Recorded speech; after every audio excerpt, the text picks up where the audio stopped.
Hey everybody, we made it into double digits. It's episode 10 of Wild Ride with Stevo, and out of respect for what's going on in our country, we are donating 100% of the money generated by this episode to the NAACP Empowerment Fund.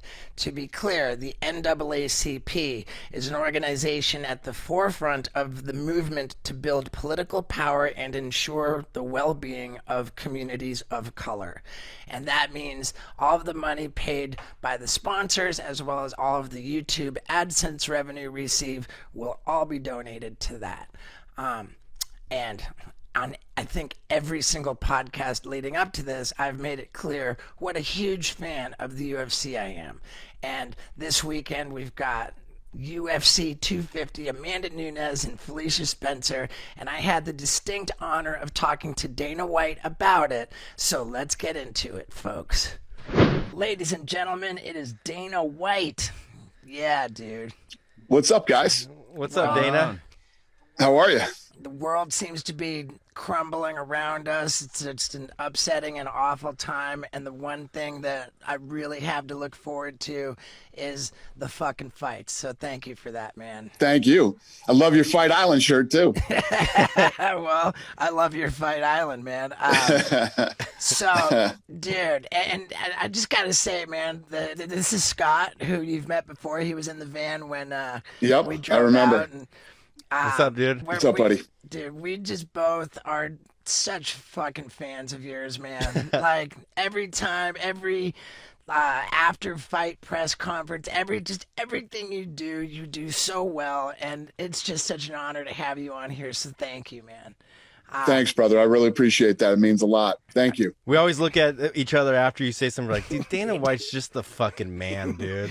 Yeah, the most unapologetic, the most just completely confident in everything you do, and I love it. So, first question that I want to ask you is, if, say, hypothetically, this is a new van, not the one that I had you in, this is a more involved RV setup, and if I were to jump behind the wheel and drive this sucker to Vegas, that's where we've got UFC 250 this weekend? Right. In the Apex? Right. If I drove out there, is there some little fucking nurse or doctor that I could go to and get like a swab up my nose? And if I passed the COVID test, would I be allowed to be a spectator, even if I worked as your assistant's assistant? That's a good question. Let me figure that out. So what we've done is here in Nevada is try to limit the amount of people that are inside the arena, even though they're all tested, and keep them separated and social distance and whatever the hell else is going on here. Right. And, so let me see. I would love to have you there if I think we can pull that off. I mean, admittedly, I would be non-essential, so it makes sense that I wouldn't be allowed. But I'll tell you, dude, I would take a cotton swab COVID test down my dick hole to be there. Hey, how fucked up is that if we're calling people non-essential now? What the fuck? I don't know, man. I don't know, but dude, I'm such a huge fan, and I've got my fiance, who, dude, she is every bit as much of a UFC fan as I am, and her new way of demanding sex from me is she says, I'm gonna need some ground and pound. I'm gonna ground her and pound her tonight. Oh my God, that is hilarious. She's the best.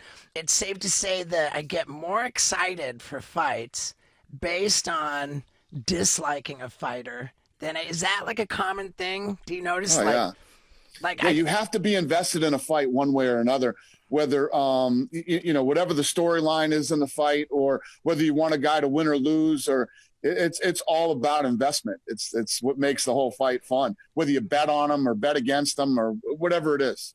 Right. I mean, dude, I enjoy just disliking Colby Covington so much. He's very good. He's very good at it. Right. I mean, and the thing is that he's not. It's just weird. Yeah, God, dude. So, and as you know, I do not miss a fight. Like, if I watch every early prelim, every prelim, like no matter what. That's awesome. And as you also know, I mean, of course, I'm not on tour now, but for the most part, on Saturday nights, I would be like performing in a comedy club or a theater, so I would miss the fights. And Right. then I come back to my room and I turn on I open up ESPN Plus and you would get these messages from me just raging. Oh my God, I go on to see the fights and then they've given away the outcome of the fight on the thumbnail. Like the ESPN Plus would show the thumbnail, which I have to click on to watch the fight, and it's a guy like in victory with his arms up. It's like, dude, I didn't want to know. It was a big problem at first. We had to fix that. When we first started with those guys. My question is, am I responsible for getting that fixed? Yeah, I think that was you, wasn't it, that reached out to me and said, "You're fucking ruining the fights." That's right. I forgot about that. That's right. That was you. Yeah, and you told me. Yeah, you were. So that's the Steve-O rule. I forgot about that. You fucking hit me up on that. And you were all pissed off, and and I reached out to ESPN and they fixed it. That's right. Yeah, you told me. You said I just hit up the president of ESPN and the number 2 at Disney, and it's fixed. That's right. Oh, That's dude. right. You know what's funny about that too? That you end up being. I was such a huge fan of Jackass. You know, the night that I think it was the second Jackass came out. It was either 1 or 2. I can't remember, but we had a fight in Southern California, and I literally went down to the movie theater and because I wanted to see it in the theater the opening night, and the movie theater people let me go in with my crew before they opened the theater, and we got our seats and sat in there, and then the place came in and filled in after. It was sold out. The movie was sold out. It was packed. But I was a huge, and I don't know if you ever saw, like one of the weigh-ins, I wore a Dick House shirt. Oh, dude, rad. Did you ever see that? I did. I've only really been like a diehard UFC fan since Ronda Rousey came in to the picture. You know, like when I wore that shirt at the thing, Knoxville hit me up. Nice. After that weigh-in. Dude, epic, man. And dude, how huge is the UFC right now? Be like, for example, on this podcast, and this is episode 10, we're so excited about it, but we had Demi Lovato, huge UFC fan. You know, we were talking about, she was saying how she got a text from you and she didn't know who it was. She said, "Who is this?" And it's Dana White. She was like, "Oh shit." You know, we did Ronda Rousey on here. She could not love you more. I mean, it was incredible. Scott asked her, "Who's the cooler boss, Vince McMahon or Dana White?" And she just could not be stopped just gushing about how much of just a mentor, a personal friend, like how much she loves you. And it really... That's very sweet of her. Dude, Yeah, no, contrary to popular belief, I have a pretty good relationship with most of the guys. You can't get along with everybody all the time. I got 600 and something alpha males and females, so eventually something's gonna fucking blow. But I have a pretty good relationship with everybody. I try anyway. For I sure. do the best I can. We had Shaq on. Shaq's a huge fan of the UFC. Seems like Yeah, he's the everybody man, we too. talk to. Yeah, everybody's a huge fan of the UFC. Eh, Are you in the war room right now? Is that what they call it? Yeah, we're in the war room. And then you're announcing you're making some fights tomorrow, or on Tuesdays, or the fight. That's exactly right. Tuesday is matchmaking meeting, and we make fights on Tuesdays. You can't give us any hints on who you got coming Well, up. Literally don't have anything going on right now. And let me look. Oh yeah, Dana White's about to reveal the inner workings of the war room, and I'm about to reveal the inner workings of my asshole. And I'm very serious about this because the way that we poop in America is messed up. Because we're sitting like in a way that we're not naturally supposed to sit, which is why I use squatty potty. You see, it gets your knees up. This is the position that we were intended to poop in, like in the Eastern Hemisphere. They don't sit on a toilet, they poop into a hole in the ground. I'm telling you, I use squatty potty, and I'm so serious about it that when I'm staying in a hotel and I don't have one with me, I unplug the microwave and I put it in front of the toilet because fuck microwaves, and fuck the hotel for not having a squatty potty.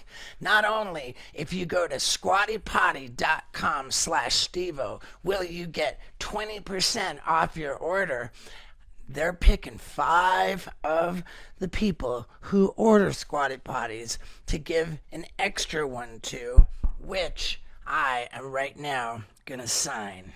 That's right, 5 lucky people who order from squattypotty.com/Stevo will not only get 20% off their order, but will get an extra squatty potty signed by me.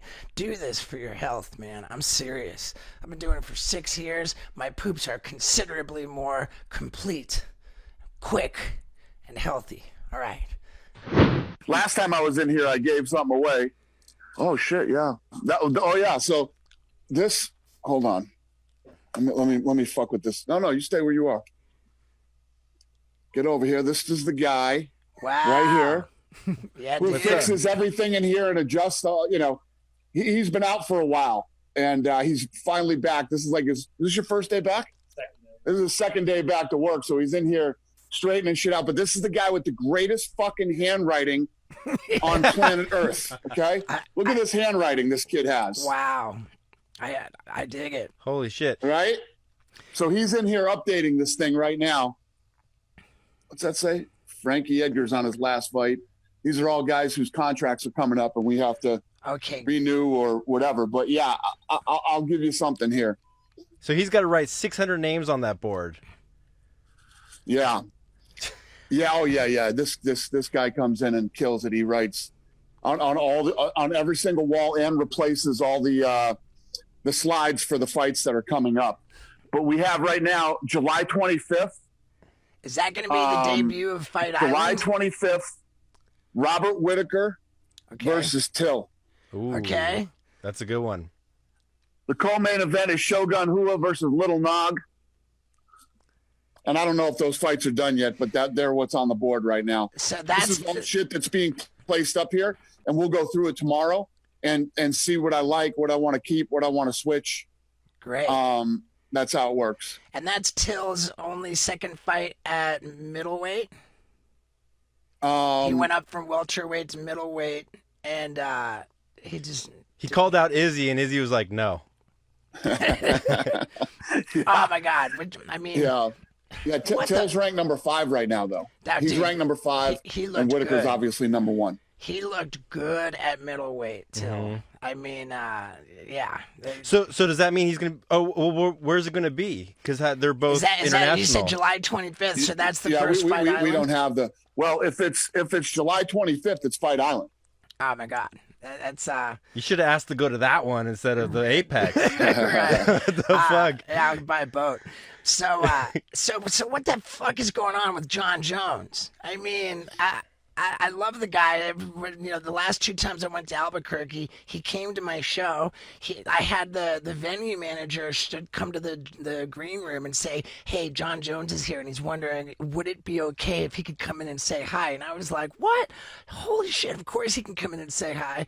The sweetest dude." So good. Did you see him walking? Did you see him walking down the streets last night in Albuquerque, taking spray paint cans out of people's hands? Badass. I love it. Those kids shit their pants. For sure. I think maybe I should just send UFC fighters out in the streets to stop this shit. Yeah, Chuck Liddell and Huntington. Yeah. I saw that too. Yeah, dude. But I just like it's so. And Chael Sonnen, I really enjoy his YouTube channel. All of his commentary on the UFC is just so articulate. It's so just right on point. And he knows what he's talking about. And listen, these are the kind of things that happen, though. You know what I mean? At the end of the day, everybody wants more money. Everybody wants more money. It's human nature. You know what I mean? You ask any of the people that are in here working right now, they all want more money. Everybody needs more money. It's just right. It's you never talk to somebody and say, "Do you get paid enough?" They're like, "You know what? I actually think I'm paid too much. I think these guys are overpaying me." It's amazing. Right. You're never going to hear that. And I think John Jones is looking at, he's looking down the barrel of the end of his career, and he wants to make as much money as he possibly can. Sure. And I don't fault them for that. I don't ever blame a guy for wanting to make more money. It's completely normal. So I see. Sometimes we have these beefs, but let me put it to you this way. You know, whether it's Henry Cejudo or it's John Jones, right? Do either one of you have enough money to fucking retire right now and just say, fuck it, I'm done. I'm pissed off and that's it. I'm never going to fucking work again as long as I live. I wouldn't want to put it to the test. I mean, I'd go fucking crazy if I couldn't work for the rest of my life. Like, you have to do something. Right. These guys have the money to retire. Right. They have the money to say, fuck it. You know what? I'm pissed off and I'm not happy and I'm not going to work anymore. I mean, I think that you're a prime example of somebody who has plenty of money to retire and just loves his job. I mean, yeah, fuck that shit.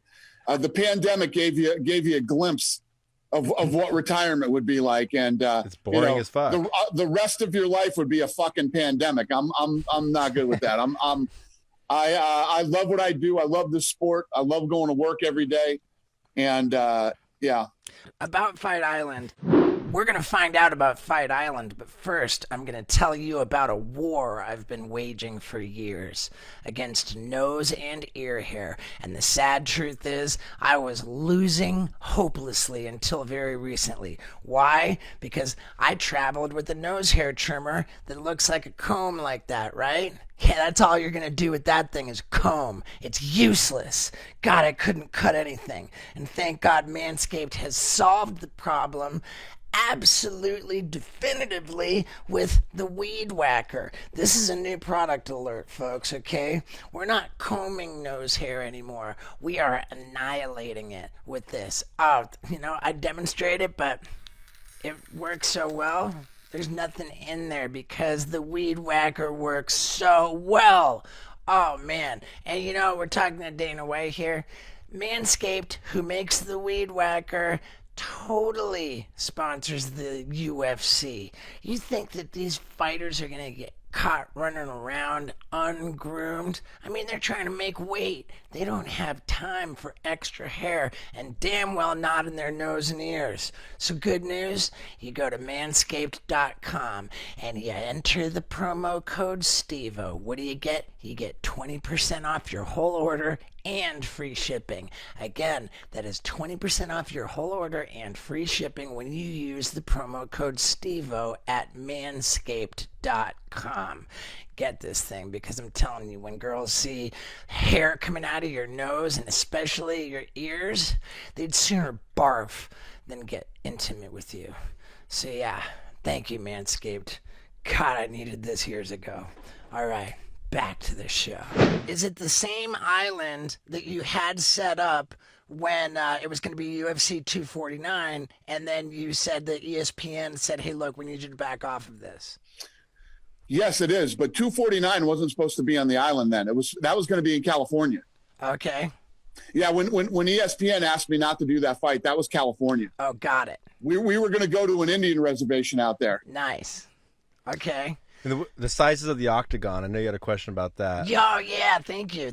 Why is the octagon in the apex 5 feet smaller in diameter than when it's in an arena?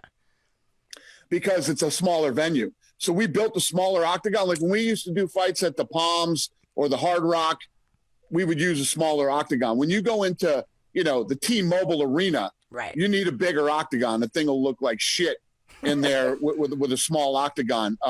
So that's why we built the smaller one. We actually we had our really smart kids that work here pull some numbers on finishes inside the octagon. There's no difference. Okay. So there's no difference between the size of the octagon. Okay. Got it. Okay. Because I've been noticing from just the Apex, one event, a lot of good things being said about the smaller octagon. A lot of great comments, a lot of great tweets. It's all tweets. bullshit. Right. We were just in Florida. And every fight that week was great. Right. In the big octagon. Right. These fucking media guys are so hard up for shit to write right now. They're writing about anything. You know what I mean? Most of what you read is bullshit. These guys are all full of shit. Well, All of right. them, all the media, they're all full of shit. You can't believe anything you fucking read anymore. I mean, I saw where you went off. What was it? Was it the New York Times? Yeah. And you said that this guy found that he wrote an article about the UFC, and all of a sudden he got all kinds of views on it or whatever. So now he's writing UFC shit all over the place, and he doesn't know what he's talking Exactly. about. Yeah. Exactly. And the thing is, and I know everybody thinks that this is a fucking dig, but it's not a dig. This is the truth. You know it. I know it, and fucking everybody knows it. One of the biggest problems is, the weakest people on fucking earth cover the toughest sport on earth. So when these guys come up with all this stupid shit that they say or whatever it is, it's like, what would you expect them to say? You know what I mean? If you took all the fucking biggest wimps on the planet and you put them all in a room together, right? The media are wimps amongst wimps. They are the fucking always the wimpiest fucking guys in the room. So what would you expect from these people? Dude, there's no better president than Dana White, dude. It's so fucking badass. Right. So now I want to thank you as well. Like, God, it's been so great. Like, I remember because you followed me on Instagram, and I knew that we were going to Chicago, and then I'm like, holy shit, dude, there's this fight. The Romero Whitaker you, fight. You gave us front row tickets for that unbelievable fight between Whitaker and Romero in Chicago, and we were sitting next to the pro skater Chaz Ortiz, and then I was like, wow, because I figured it out. At least in my view, I don't want to bug you for tickets to a fight that's happening in L.A. or Anaheim or even Vegas for that matter. Even though You can hit me up whenever you want to for them. Dude, I love it, but I felt like Chicago was great because there's not going to be as many people there, and I flew me and my girl to Dallas to watch Till and Woodley. God, where was Woodley? Two nights ago. Well, the thing is with Woodley is that, Woodley's taken a lot of time off in his career. And even though the guy is a fucking physical specimen and an incredible athlete, he's 38 years old and had almost 2 years off. And you come in against these younger, faster fucking savages like Burns. And, it eventually catches up with you. Yeah. I mean, did Woodley he had two camps for that, right? I think so. Yeah, I think so. Yeah. He didn't try to make any excuses. He said, I was in phenomenal shape. I was ready for this fight. And, this is a young man's game. And, right. And a lot of things. And I'm a big believer in ring rust too. Do you notice a difference in fighters when they're fresh and they're new and they come out and they're just doing it for the love of fighting and they're fucking crushing it and they're like, dude, all I want to do is fight, put me in, and then there's a transition where they're like, the money's got to be there. 100%. And not just that. I mean, listen, if you're selling and you're going like this and bringing in money, you make fucking shitloads of money. The sky's the limit for how much you can make, because if you're a world champion, you share in the pay-per-view revenues, right? So, but the other thing that happens is once a guy gets a lot of money and you get on top and you become, you're the man, then everything you do is a threat to the lifestyle you're living and what you have. So, some of these guys handle it the wrong way and fight less and want to take less risk instead of diving in and assuming all the risk at that time. I mean, that's a Conor McGregor. When you talk about a Conor McGregor, Ronda Rousey, those type of people were the people that were like, when they were on top, I don't give a fuck. I'll fight everybody. Who do you want me to fight? I'll fight, multiple times in a fucking 3-month period or whatever the deal is. And they made a lot of money. They became really famous. And, that's the way you got to go at it. When you're here and you're on top, guns are fucking blazing and make as much money as you possibly can. Hell yeah. Yeah. Speaking of money, quick, when fighters say that, like, or, when you're not telling them what they're getting paid and, well, no, when that one guy from the ESPN radio, Dan Lebatard, was giving you a hard time. That was so great. When you're like, it's none of your business, right? But my question is, like, and even Daniel Cormier said that he doesn't like the fact that people know what he makes and this and that.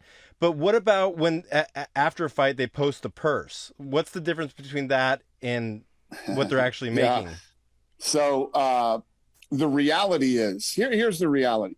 None of these fighters, there's no contract they sign. They can say whatever they want. If they want to talk about their money, if they want to say how much they make a fight, how much they've made in their career, they can say that anytime they want to. They don't want to say that. They don't want anybody knowing how much money they make. They don't want these reporters. So these reporters come out and they try to act like, oh, yeah, this is for the fighters, whatever. You're full of shit. Reporters don't give a fuck about anybody but themselves. Right. Reporters want the scoop on, oh, I broke how much this guy's making. I got this and that. And the fighters know that. The fighters don't want anybody. The fighters do everything in their power to make sure that the media and the fans and anybody else does not find out how much money they make. But after a fight, I feel like there's been times where we Googled, like, what did people make? And then it'll come up, like, what people's purses were. I think that's what Scott was asking. Is that not the accurate? Are those bullshit numbers? I wouldn't say they're bullshit numbers, but there's lots of other ways that the fighters make money. So got it. That's part of what they made. Because they probably make a lot more than that off sponsorship and whatever else. Not even sponsorship, just fighting. Got it. Yeah. Their sponsorship numbers never come out either. I mean, I don't even know what they make in sponsorship. That's that's between them and their team. But you listen, man. If you look at the fighters that I've had here, from Brock Lesnar to even somebody that hated each other like me and Tito Ortiz, the Chuck Liddells, the guys that I publicly had beefs with or whatever it might be, everybody sticks around, man. It's because they make a lot of money here. And it's not like they don't make money in other organizations, because these other organizations will throw ridiculous amounts of money at guys and girls, to make them come there. So believe me. I mean, Cyborg hasn't fought whatever you again. do, don't ever feel fucking sorry for somebody who's fighting over here. They're doing just fine. Right. I think Cyborg's had one fight at Bellator. Just one fight at Bellator, right? Nothing... Yep. And they threw money at her for her to go there. Yeah, I don't really care about Bellator. I can't, Me neither. Now, so when this was so interesting, when I first got that other van and I saw that, Tom Cruise calling out Justin Bieber, and I jumped in the van. Like, it just so happened that you invited me to the Contender Series. Bieber. No, I think Bieber called out Cruise. Yeah, Bieber called out Cruise, and so I was like, oh, I want to fight Justin Bieber, and I kind of ambushed you with that one. I got you in the van. I was like, okay, I'll set up a fight between me and Bieber. And, dude, you wanted nothing to do with it. You were like, dude, no commission would put that on, dude. It was hilarious, but it was a ploy for me to get attention. And we were so nervous. We were like, oh my God, dude, Dana was there. We were getting ready to go get you in the van. That was so much fun. But before we run out of time with you, let's throw out some potential fights here, okay? When I say that I love disliking Colby Covington, I mean, what are we going to do with Woodley? He just didn't show up. I think that Covington and Woodley deserve each other. Ask Andrew if the new rankings came out yet. I think Woodley probably dropped down quite a bit. No, they haven't come out yet. Well, if you look going into that fight, you got Usman, who's the champ. Yeah, we got him. Last week's. It might be more. Okay. Wow, we almost got the rankings. They were supposed to come out, but they haven't yet. But you got Woodley, who just lost to Burns. I want to say Burns was number 6. It says he's 12 here, but he was number 6, I think. Yeah, Burns was number 6. Right. So the question is Burns now? Does Burns get Woodley? Or sorry, does Burns get Usman? Burns a title shot when Leon Edwards. Edwards. How does that work? Yeah, so you got Colby Covington, you got Jorge Masvidal, you got Leon Edwards, and now, obviously you have. Gilbert Burns. Right. So all of those guys, the reality is we're going to reach out tomorrow and we're going to say, who wants the next fight? Who wants this fight? Who's ready to go? Who wants to fight Usman? If it's Masvidal, Edwards, or Burns. Burns told me that night, let's turn this shit right around. I'll fight. I'll fight Usman now. I'm ready. I think I love that kind of shit. When you're that guy, it's highly likely you're getting that fucking fight. God bless. I love that. Mm-hmm. Now, you recently said in an interview that you've got something bigger for Masvidal than the title shot against Usman. Have you already made up your mind on that? I didn't say I have big. There's You have nothing bigger ideas. than a title shot. Right. There's nothing bigger than a title shot. Title shot's big. Unless it's a Conor fight. That's bigger than a title Masvidal shot. has options. I mean, Masvidal's in a place where he's got some fun options. I don't know. I don't know if the Conor fight is, if I'm Conor, I wait to see how this Gaethje fight plays out. With Khabib In September. because I would want another shot at the title. Right. Fighting guys like Masvidal at 170 and these guys that are so much bigger than him, man. It's just. But Conor is Conor because Conor takes risks. Right. Conor is not, like I told you earlier, Conor isn't a guy that just sits around and waits and isn't afraid to take risks. So Right. I mean, when Masvidal Conor was first mentioned, you were quick to say Masvidal's too big for Conor. And then Conor was pissed at me for saying that. Right, 100%. And then Conor fought Cowboy at 170, but Cowboy's a natural lightweight, so that made sense. Conor versus a natural welterweight, maybe not the best idea. So I think that you want Conor back down at lightweight, and you don't mind him waiting until September to see what happens with Gaethje and Khabib. Yeah, no, I don't mind that at all. Yeah. How many UFC fighters text you after a fight like, Dana, put me in? Like, your phone must blow the fuck up. Yeah, it does. It does. Mine and the matchmakers right after fights start blowing up. Who do you think Leon Edwards gets? Leon Edwards is just like the redheaded stepchild, just such a good fighter and just somehow hasn't gotten the love and the attention. No, he's definitely not the redheaded stepchild. I mean, we were going to do that fight when the pandemic started. We were still going to go to London and do that fight. But, the pandemic came and Sure. we were dealing with that bullshit. And he's definitely not the redheaded stepchild. We see him. He's ranked number 4 in the world. And, there's some fun options for him, too. Right. Okay. Good. And then we got Garbrandt fighting this week. Yeah, let's talk about this weekend. That's going to be good. Amanda Nunes, Felicia Spencer. That card's fun. Yeah, dude. Asunciao and Garbrandt is a super fun fight. Corey Sandhagen and Aljamain Sterling. And then you got Eddie Wineland and Sean O'Malley. Sean O'Malley's been out for a while. This is his first fight back and his first real big test. You know what I mean? Uh-huh. Oh, dude. I'm so excited for it. And how the relationship with ESPN is beautiful. Couldn't be better, man. Couldn't be better. And, I think the fact that these guys now see that we can fight through a pandemic, we can fight through fucking anything, man. I think we have climbed a little higher on the totem pole over at ESPN. I think when we first signed the deal, we were like right above cornhole. Okay, now I think we found a much better place on the totem pole over at ESPN. Man, it's dude, it's just so great what you've done for the sport. Like we're on ESPN. Like every celebrity in the world loves it. It's really rad. And like I said in the beginning, man, it's just a tragic, fucked up, sad time. And I like to.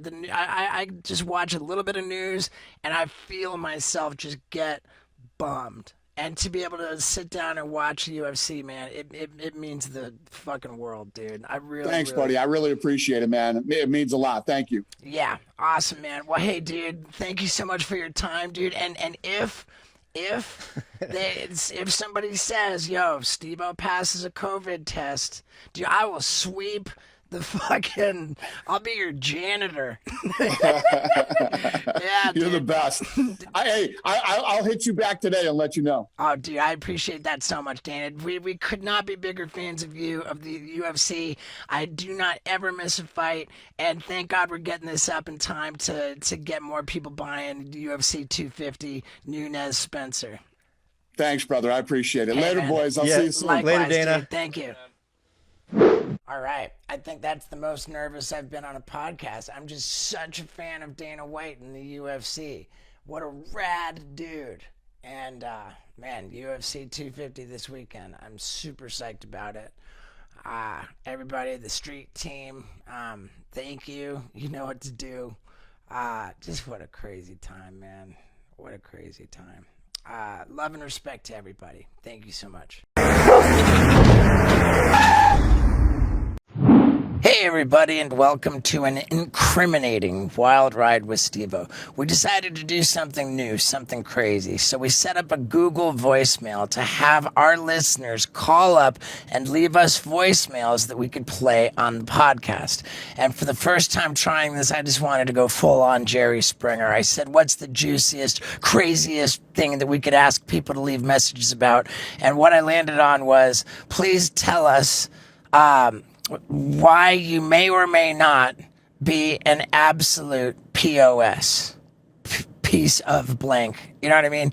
And most people didn't really get what we were asking. We got some pretty weird messages. We played the ones that we felt were worthy. It ended up being a very short episode. So there are no sponsors this week. It's a short, fun podcast. And we want to keep this number alive just so that we can play whatever is entertaining. So from now on, doesn't matter what you want to leave a message about. The number is 615-802-0257. I only ask that you not waste our time. If you've got confessions, like questions, whatever it is, just make it good. And let's find out what may or may not make me and the listeners of the Wild Ride podcast a piece of shit. Let's get into it. Ladies and gentlemen, people of the universe, I bring to you, reunited for the first time in I don't know how long, the boys from the Wild Ride podcast, the gorgeous Paul Brisky and Skinny Vinny, together. It has been quite a while. It's crazy. Yep. So here we are. We're in Tennessee at the Radical Ranch. We're on my tour bus, which is about to embark on a glorious Canadian tour. Yep. By the way, thank you to everybody in Canada who's made it such a wild success before I get there. I mean, it's awesome how crazy this tour is going. But let's have people tell us why they might be a POS. I don't like to swear too early in an episode, but a piece of shit. Yeah. And Paul, you told me that the people calling in, leaving voice messages, didn't seem to quite get the ask. Well, there was, a few people got that.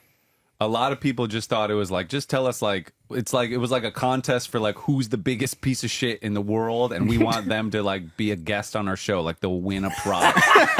So some people were like, I'm a fucking piece of shit. I stole heroin from my mom and she fucking hit me. I'm a fucking piece of shit. And so, but a few people understood the assignment. Yeah, I was clear that as an example, maybe when your dog poops and nobody's around, you think, nobody's here to see me not pick it up. I'm going to not pick up my dog poop.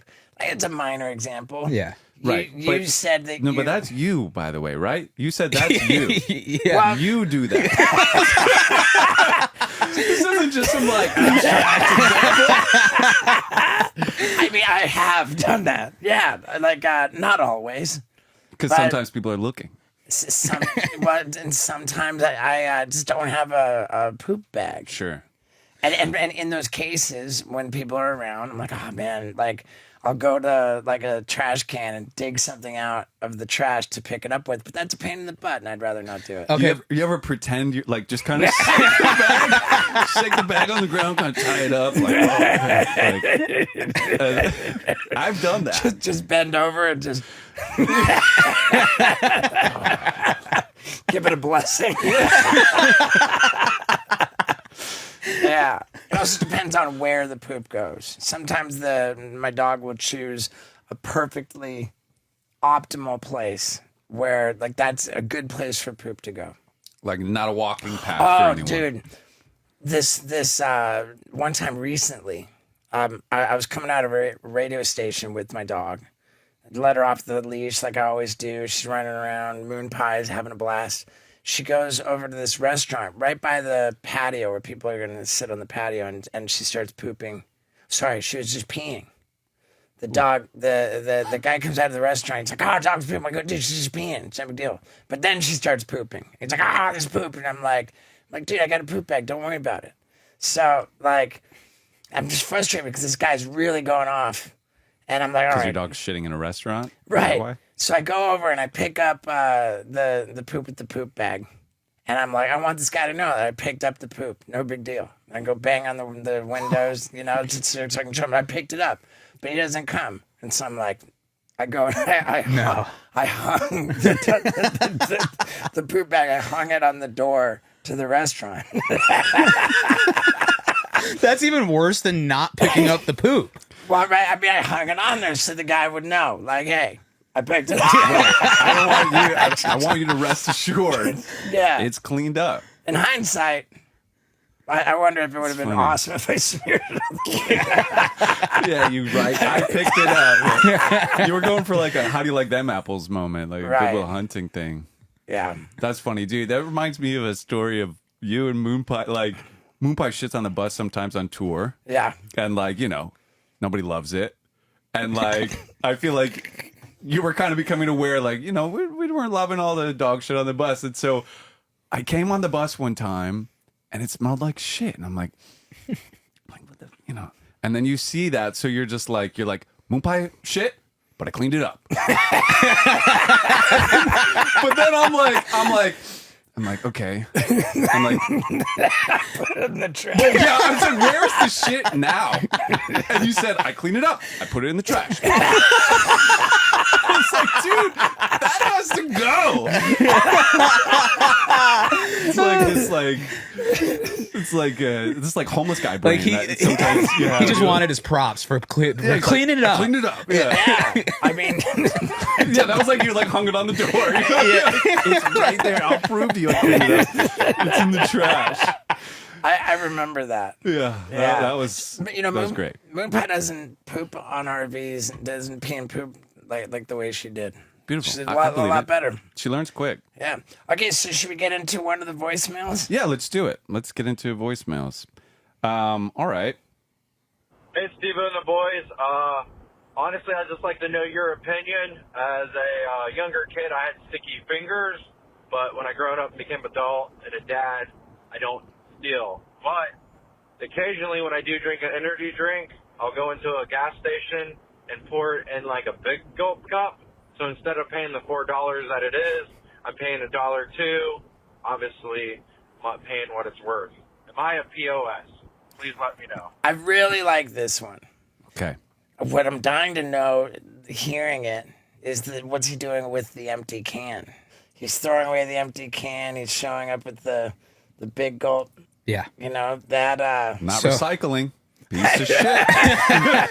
So is this a smart piece of shit? Well, I mean, the other thing that I just stuck out to me, he said he's not paying what it's worth.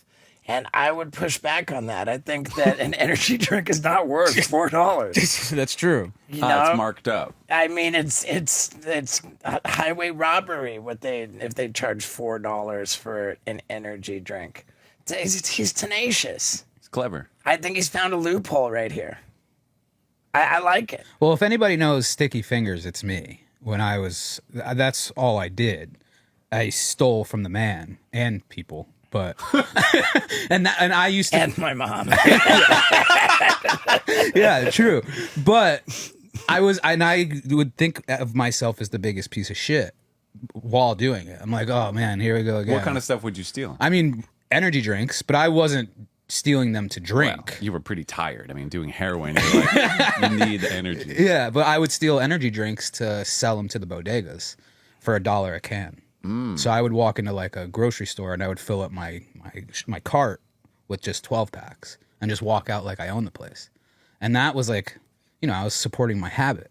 Wow. But that's also kind of clever, Like, Yeah. That's much more egregious theft than For sure. what our boy's talking about. Yes. And our boy, it's like, hey, you know what? He wanted a big gulp. and he filled the cup like you're supposed to fill it. Yeah. Maybe not in the way you're supposed to fill it, but Aren't those usually a metal can? What, You know, the so energy it's drinks? like coffee is just like opening yeah. it or something. Like it would make a sound usually, I would think. So I wonder how he's getting away with that. I mean, I don't think he's a piece of shit. I think that's great. Great, Oh, sick. not a piece of shit. Support. I mean, yeah, he's buying a drink. He's thirsty.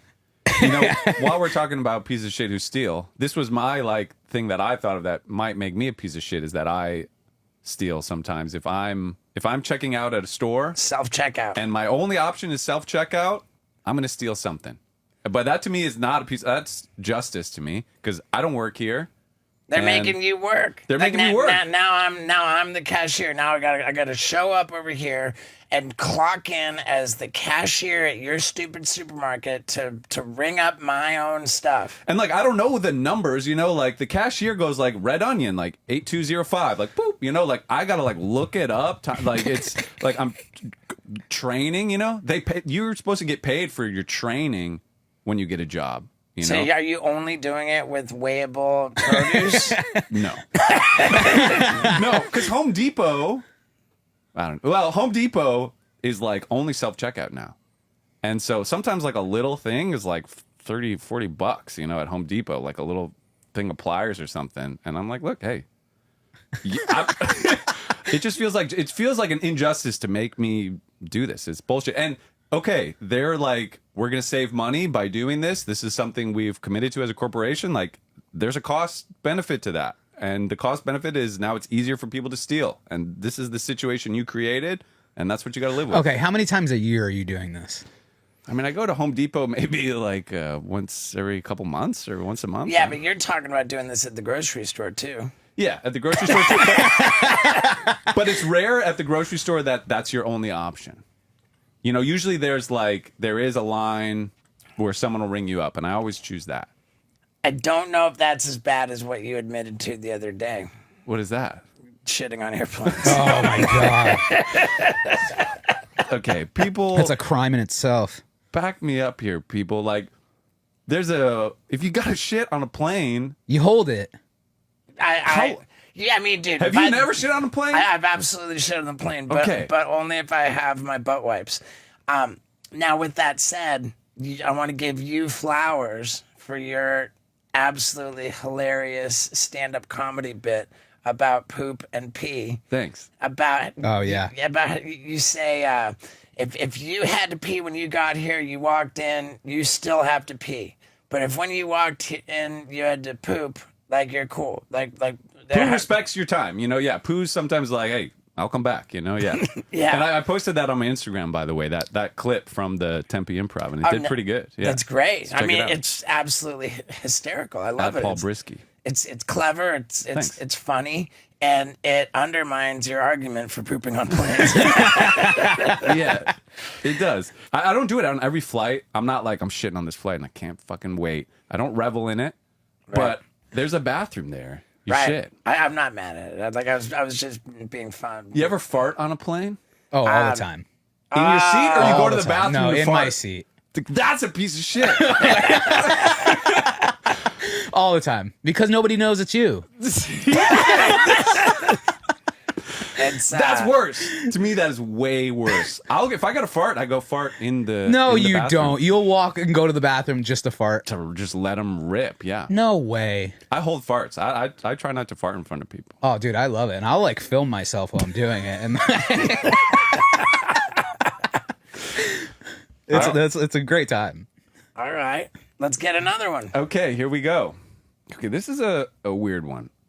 I questioned even playing it, but it's just weird enough. I feel like it might be fun to talk about. Okay, so one time I was talking to this girl and I accidentally said I love you on the first time I met her. So I keyed her car, hoping she'd forget about that part and only remember the car keying part. And then I helped her look for the person to try keying her car, even though it was me who keyed the car. Yeah. Hi, Steve. How were you even considering not playing I don't that? know. As it played, I was like, this is actually great. It's amazing. He accidentally said he loved her on the first date. And he needs to like wipe her memory of that. Like something else needs to occupy like what happened that day. You know, like it's pretty good. Yeah, that's the worst one we've heard so far. Yeah, I mean, he didn't have to key her car. You know, he could have done something else to like distract. Right. I mean, typically people get their cars keyed for a reason. Right? Yeah. Yeah, so she thinks like someone's out to get her now. Yeah, that's funny. I mean, that's definitely a piece of shit move. It'd be one thing if it was like, I own a body shop, so like I was able to fix it for free and like I made myself the hero, but like her car was not keyed in the end, you know? But just like I keyed her car. And I helped her look for the person that keyed it. Yeah, it's kind of psycho. Yeah, that's like some therapy shit, bro. All right, here we go. I think I'm a piece of shit because I'm not handicapped, but I used my deceased dad's handicap sticker. And that's it? That's it. I really, really am warming up to this whole idea of this episode. Yeah. Have you guys parked in handicap spots?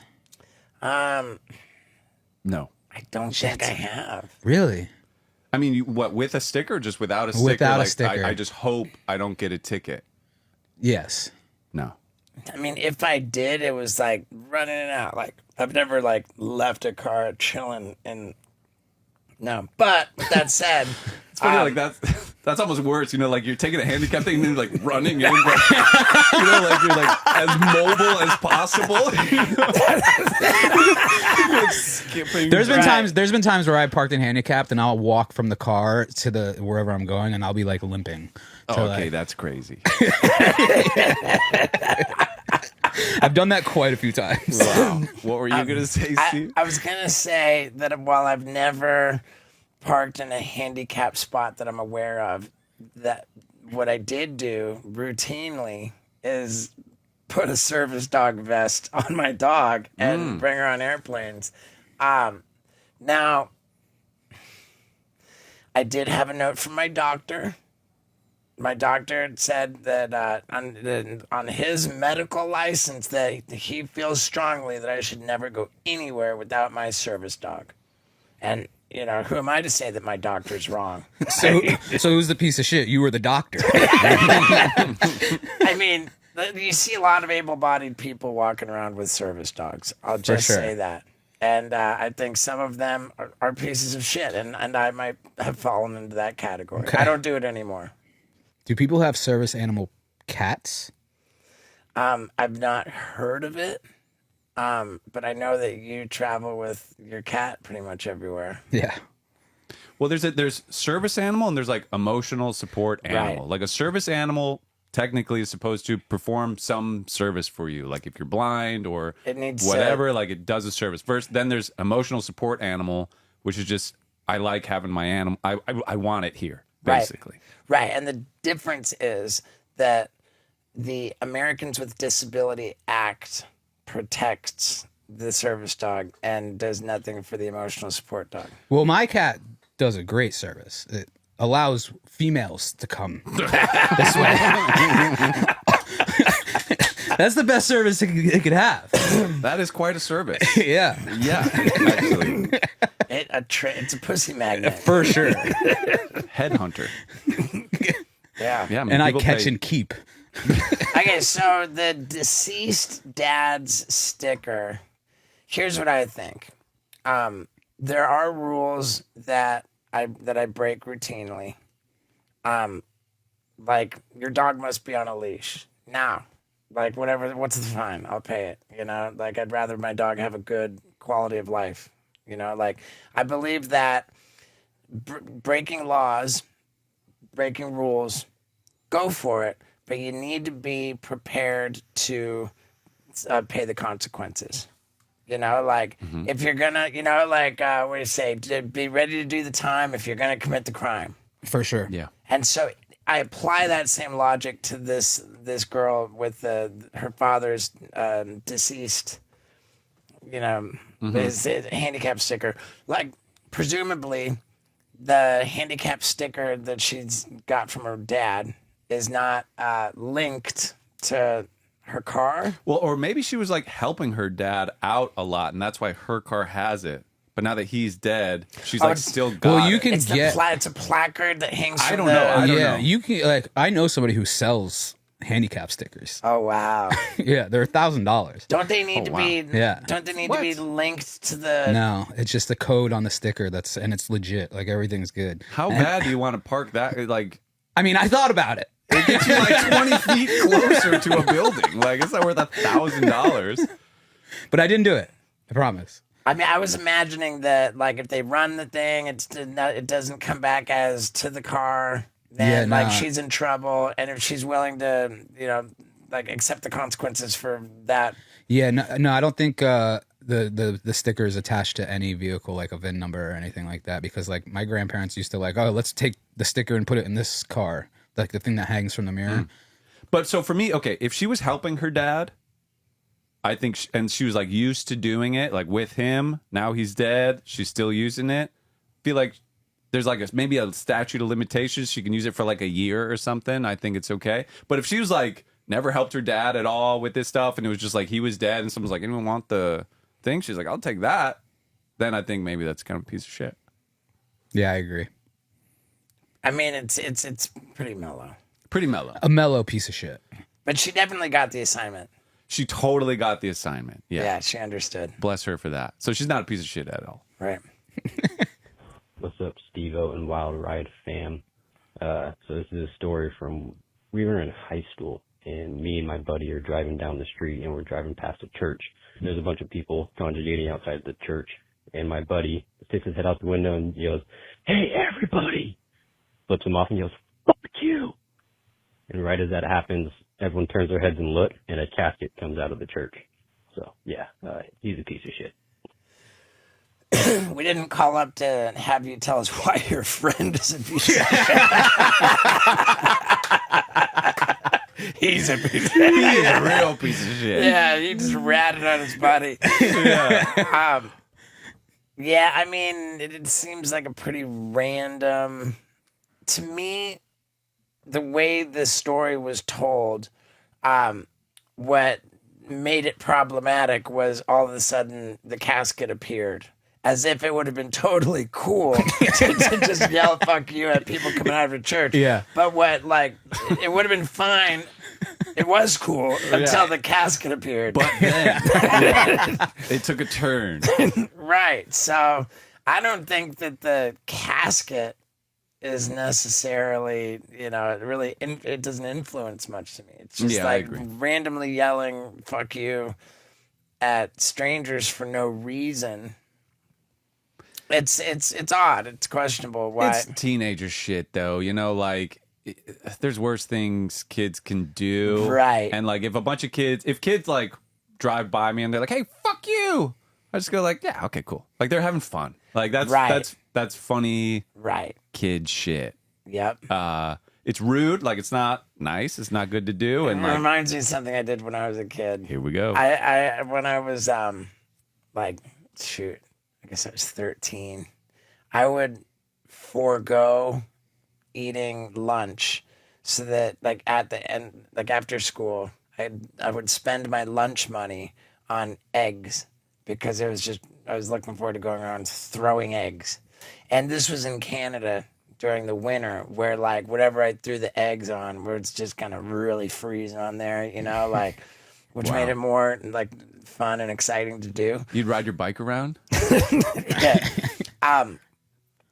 But there was this wall, and on the other side of the wall, like lower, was the highway. And during rush hour, like cars were just like backed up. It was like they're not even moving because they're in traffic. And so I'm like this 13-year-old kid, and I like climb up over on the wall, and there's just like a car that's in traffic right there, and I like wave, and they're like, "Oh, what a cute kid!" like, what a cute kid, and they like wave back at me, and then I just go goodbye. Just Fish in a barrel, dude. just throwing eggs on their on their car, and I really really enjoyed that. And then in that same little era of time, I went and I was like egging people's houses, and I targeted this one kid's house, and like somehow he just knew that I did it. And the next day he's like, "Hey, I'm gonna kick your ass!" Like at lunch in the like in the schoolyard, like it's gonna happen. So just be ready because at lunch I'm gonna kick your ass, and he did. It was just, I was beaten up at school for throwing eggs at this guy's house. He let me have it. He said he was gonna. Just in front of everybody. In front of everybody. And Scrambled you. Yeah, and it wasn't like an egregious, like really, really hurt. It was more of an exercise in humiliating me. Like he took me down. He had me mounted. He's just like kind of bopping me. I was like pretty. He punched you in the face? Yeah, he was like maybe like the head, face. Yeah, he had me mounted and was just ground and pound. And yeah, not to the point where it was like I was injured, but I was definitely humiliated. And I do believe that marked the end of my egg throwing career. Except for when I told them to throw eggs at the electric. The electric six. Did you cry? I would have cried. Like I can't remember, but it was a low point. It was because I was like socially awkward. Like I didn't like fit in. I would already it was tough enough for me to be me. You didn't have any friends like around, like. Nah. He was going around by himself, just throwing eggs at people. Like, yeah, nobody had my back, and I was super embarrassed, and it was like very hard for me, and I knew I deserved it. To this day, I know I deserved it. Mm-hmm. He did. Like I'm not mad at that kid. He did the right thing. Yeah, sometimes like it was tough. That shit's hard, man. Being a kid, like reading the room, kind of like how do I interact with everybody and get people to like me. It's a lifetime of trying to figure that out. Yeah. I still do that. Yeah, I think me too. Yeah. All right. Well. All right, we have one more. One more. Okay. Good. All right. My piece of shit story is in college, before I dropped out, I had a roommate that was stealing my Adderall from me. Now, my roommate, he was struggling in college. He would sleep in and miss class a lot. So I heard that he was on his last strike. He missed class one more time. He was going to get kicked out of school. Well, I found out he was stealing my Adderall from me. I turned off all his alarms. I woke up for class the next day. My roommate did not. At the end of the day, I found out my roommate was kicked out of school. That's my piece of shit story. Thank you, Steve-O. I appreciate everything you do, and I love your podcast. I like this guy. I mean, if someone steals your drugs, you get revenge. And yeah. I had my dad when I was in college briefly stole your drugs. well, no, he gave me a credit card like that. There's like, hey, if any emergency happens, like you have this to use, and it was in my my dorm room. Like I don't know how my roommate in the dorm room knew about it, but my roommate in the dorm room, like, absolutely took that credit card and went ham, charging all kinds of stuff. Like I just putting myself in back then. I'm like, okay, this guy like got me in trouble with my dad, like rang up like thousands of dollars, and like absolutely, if I had the opportunity to turn off his alarms and get him kicked out of school, I would have fucking done that. I would go get in a time machine and go back and do that right fucking now. You're like, if I wouldn't have got kicked out, I would have got him kicked out. 1993, he was in the School of Music. The fucking guy stole the credit card, man. It's fucked up. Yep. So he's not a piece of shit. Sounds like this guy would have got kicked out of school anyway. Right. So I think that the fact that you can hear genuine remorse in his voice as he recounts the story means that he's the opposite of a piece of shit. He's a good guy because he feels bad about it. I'm a piece of shit because how bad I want fucking harm to be done to 30 years later. You regret not doing something. Yeah. I was just looking if we got any more. Here's one that just came in. I guess if Oh, it sucks, wow. we'll cut it out. I haven't even heard it yet, so I don't know what it'll Let's be. go. Here we go. Yeah, dude, I just fucking snorted an 8-bar of cocaine, boy! And I'm gonna get high on some fucking nitrous oxide. I might even fucking fuck this whore right here. Yeah, there were a lot of those. I think we should keep that in. Yeah, we'll keep that in. That guy's a piece of shit. And That guy's definitely a piece of shit. yeah. There you have it, folks. Our very first experiment with taking calls from the listeners of the Wild Ride podcast. Not calls, but voicemails. And it's something I want to keep doing in the future. But I don't want to commit to episodes where we take calls. I want to wait until we've got, like, unbelievably entertaining stuff from you guys.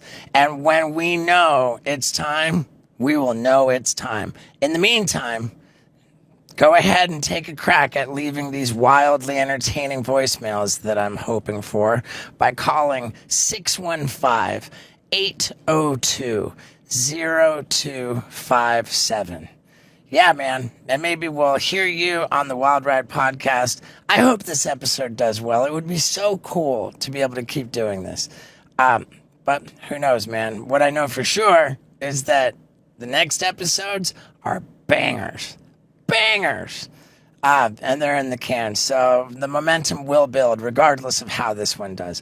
I'm on tour. I'm having a great time. I love you guys. Thank you for sticking around to the end. Yeah, dude. Hey everybody, and welcome to a sensational Wild Ride with Steve-O. That's right, the Island Boys are just that, a sensation. I was looking forward to speaking with them, and they really kind of blew me away with how juicy their prison stories are, both of them. And frankly, I was honestly impressed by their freestyle. They just kept going, and it sounded pretty cool.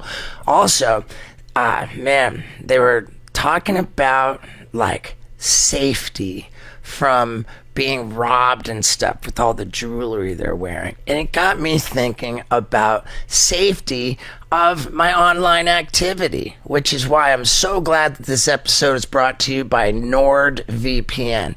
Not only does it make you completely secret about your location, it also allows you to access all kinds of content from other areas of the world. Like, for example, do you know that Netflix in England has all kinds of shows that you can't watch in America unless you're on NordVPN? Plus, you don't have people snooping around with your bank info and all that stuff. You're going to go to nordvpn.com/Steve-O or use the promo code Steve-O. You get a huge discount on your plan, plus free threat protection, plus a month free, and it's risk-free with Nord's 30-day money-back guarantee. I'm telling you, I love it. You're going to love it. So go to nordvpn.com/Steve-O and get this deal. And now, let's get into it. Ladies and gentlemen, the Island Boys. Yo, yo, yo, what's up? Yeah, dude. How you doing, Steve-O? Doing great, man. Thank you guys for doing this. So, we've got Kodiak Red. No, and I'm Kodiak Red. He's fly. Okay. God, man, the fly guy. The bird. Yeah, this is how you can tell I have a bird, a bald eagle, And I got a 17 in the middle of my forehead, so I'm fly. Fly soldier. See, I'm so dumb. I'm thinking, okay, he's got the eagle, so So he's you thought I was flying. fly? Yeah. You're not. All the way around. And your hair's red. You're so not. Your hair's red. You're not dumb for that. It's just. Yeah. All right, I get where you all was coming good. from. And you guys are fraternal twins, meaning you're not identical twins, but you were How you know born we at was the same fraternal? time. What's that? How you know we were fraternal? Done his research. Yeah, did I did research? a little bit of research, and I got to say I'm fascinated by you guys. Oh, I- appreciate you. I really am. And Paul is big into music, and as we got ready to do this with you, he looked up the studio version of this phenomenal, like, what you guys were singing in the pool, where I'm an island boy. Right. And the fucking studio version of that song's badass. Oh, the original song? Yeah, like, You should see our new music video. Trina, song tops Island Boy. Yeah, way better. good. Yeah. I checked out Trina too. You That see Trina? song's tight. The beat Thank is you. really cool. Our It's music awesome. is music's getting a lot better. Yeah. Good, We just keep man. practicing and working in the studio all the time. So when musicians are like, I'm doing a YouTube video, is that YouTube or a music video? Is that YouTube or MTV or like where when they say they're doing a music video, where does it go? Music video goes to so how it works is you stream it on all platforms on audio, and then YouTube is visuals. So Yeah. Right, yeah. just like this podcast is. Yes. Right. But when you guys are doing a music video, you're like the intention is to be on YouTube. Yes, because what exactly are you asking? Well, I'm just saying because like back in the day, I remember like MTV. You know, it's like when doing Yeah. a music video, you watch Back in the day, MTV. MTV used to have a lot of music videos Yeah. on there. And I don't even know if MTV still does that. I don't think MTV Pardon plays. Scott. I'm not He's trying to put 100 down years old. MTV. I don't listen to much YouTube music, but I'm is just curious videos, about right? like when you 50 Cent does a music videos. He like I'm putting this on YouTube. Its main platform is gonna be YouTube. It's kind of like if you want to go on Cole Bennett thing, like if that's what you're talking about. Like Lyrical Lemonade, if you want a video upload. That's like the new age. Like if you want to go on Cole Bennett or World Star, which I don't know if it's worth it, but I mean but Cole Bennett is definitely worth it. We worked with Cole Bennett. He's very serious about. And so that's like an exclusive release of your video before it goes on YouTube. It'll only live in this one place for a while. Like Wait, World what Star is it or- that you said? Cold Bennett? Cole, you never heard him? Lyrical Lemonade. No. Wow, he's big on YouTube. Well, okay. He shot so Post you're- Malone. Okay. Who else? Nelly with mixed personalities with All Kanye right. West. So you're saying that this is a YouTube channel? No, I'm just saying we worked with him. So I'm just saying like instead of MTV, I don't know, we're new age Right. rappers. So like if you want to pay the extra buck, you could go on Lyrical Lemonade and But publish if you want to be monetized and have, because you won't be monetized on someone else's YouTube channel. But then- you get recognition. So it's either you pick you want to get the royalties or you want to get the recognition. Yeah. Right. Was like Van Halen getting paid to be on MTV back in the day, or I don't think so. I think that was just considered marketing? publicity. Yeah. But in any case, You worked with MTV before, right? yeah, my career started at MTV. Oh, okay. Is MTV still the same how it used to be? I mean, cheap, yeah. I wanted to say that we listened to the song, like the actual song in the studio. And I'm not trying to just kiss your guys' asses. Like, I really thought I said to Paul, I said, dude, that song's dope. Thank you. know? I think we get a lot of hate, like from it. We get a lot of hate from just making music in general, for like us being ourselves and stuff like that. I guess because we're like kind of different. They don't see twins, Cuban twins or whatever. They probably think we're just like whatever white boy suburbs or whatever. We're just trying to fit in. trying to fit in. It's not- But this has been us our whole life. Sure, man. I don't doubt it. Before the clout, for money or anything like that. Right, and the interesting thing about it is that it wasn't the studio version of that song that blew up. It was just the hot TikTok tub- video the of hot you tub guys in version. the swimming pool. Yeah, It was I think it's fun. I think It was the setting. It was a fun environment. Yeah. It was Right. just in a jacuzzi. You see two twins. I'll do another freestyle tatted in the up, doing a jacuzzi. freestyle, Sure. raw voice, no auto tune, and they're like, "This is catchy." It went crazy. Right, dude, it absolutely went crazy. And a then lot of everyone was people- like,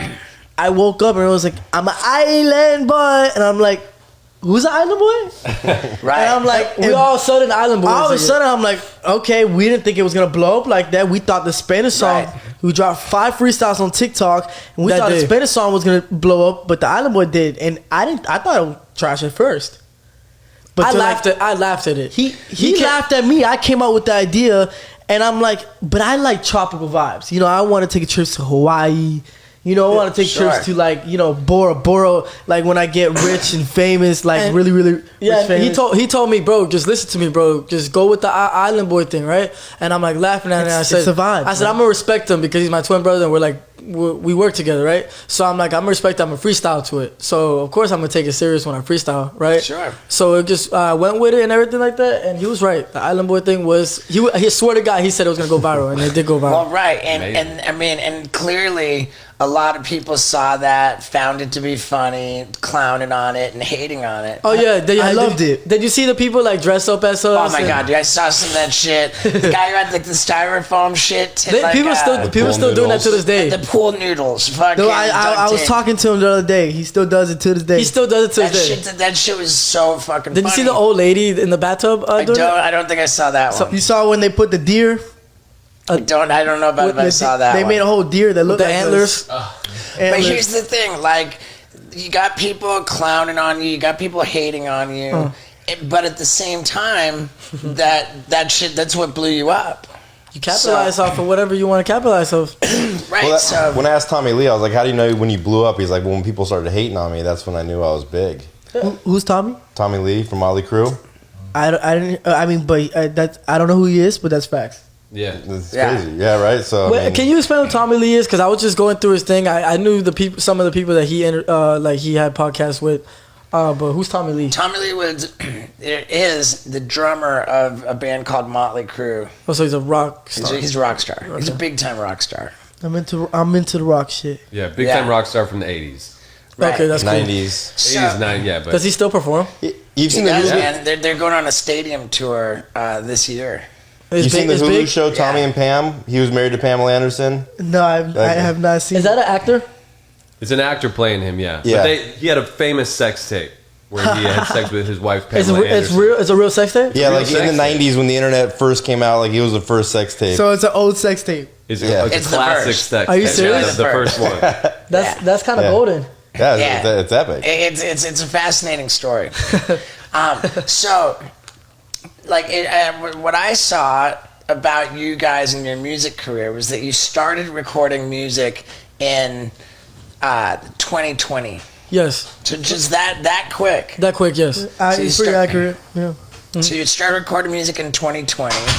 The Seriously, we started recording music 2020. Right. Because I wanted to be a rapper like for 2 a years. while. For a while. But we doubted ourselves because people betrayed us and they laughed at us, and it takes to be an artist. It's a lot. And you know how hard it is to like invest in like you know how you gotta invest in your career, you know what I mean, your dream and stuff like that. How hard it was for us like 17-year-olds to try to like follow, because we're young, we're 20 right now. And especially when you don't have no one supporting you. Yeah, no one supporting you. I came out of jail, I tatted my whole face, my whole neck and stuff like that. I didn't have a job. So we had each other's back and stuff like that. Yeah. Motivate each other. So that's good that I have a twin brother. I have a twin brother that has the same dream and ambitions. So we're alike. In many ways. Yeah, it's crazy how we came out the womb thinking alike, like career wise. Okay. Like we had the same path. Even though we have some disagreements, but we settle them and stuff like that. But it's business, but we also, brotherly love. You know what I'm saying? So Sure. Yeah. So you start recording music in 2020. Right. And before that, you said when you got out of jail. Mhm. When did you get out of jail? I want to say it was 2019. 2019, 2019. 2019. 2018, 2019 transitioning. Somewhere around there. So that was just straight juvenile. Man, get ready to be really happy that you're not in prison. When I heard these crazy stories these guys told about being on the inside, locked down, I was real happy to be a free man. And you know what else makes me really happy? The way I am killing it with my e-commerce. Dude, if you haven't figured out that in this day and age, everybody can have their own thriving business selling stuff online, then it's time for you to figure out ShipStation, because that is what makes it possible. That's how I'm selling so many of these awesome autographed B skateboards, because dude, ShipStation gives you access to the best shipping rates, which are normally reserved for like Fortune 500 companies. I'm talking every carrier: U.S. Post Office, UPS, DHL, whatever it is, man, it's all integrated into one system. And it doesn't matter if your business is using Amazon, Etsy, your own website, whatever it is the most simple interface where everything is just made super easy.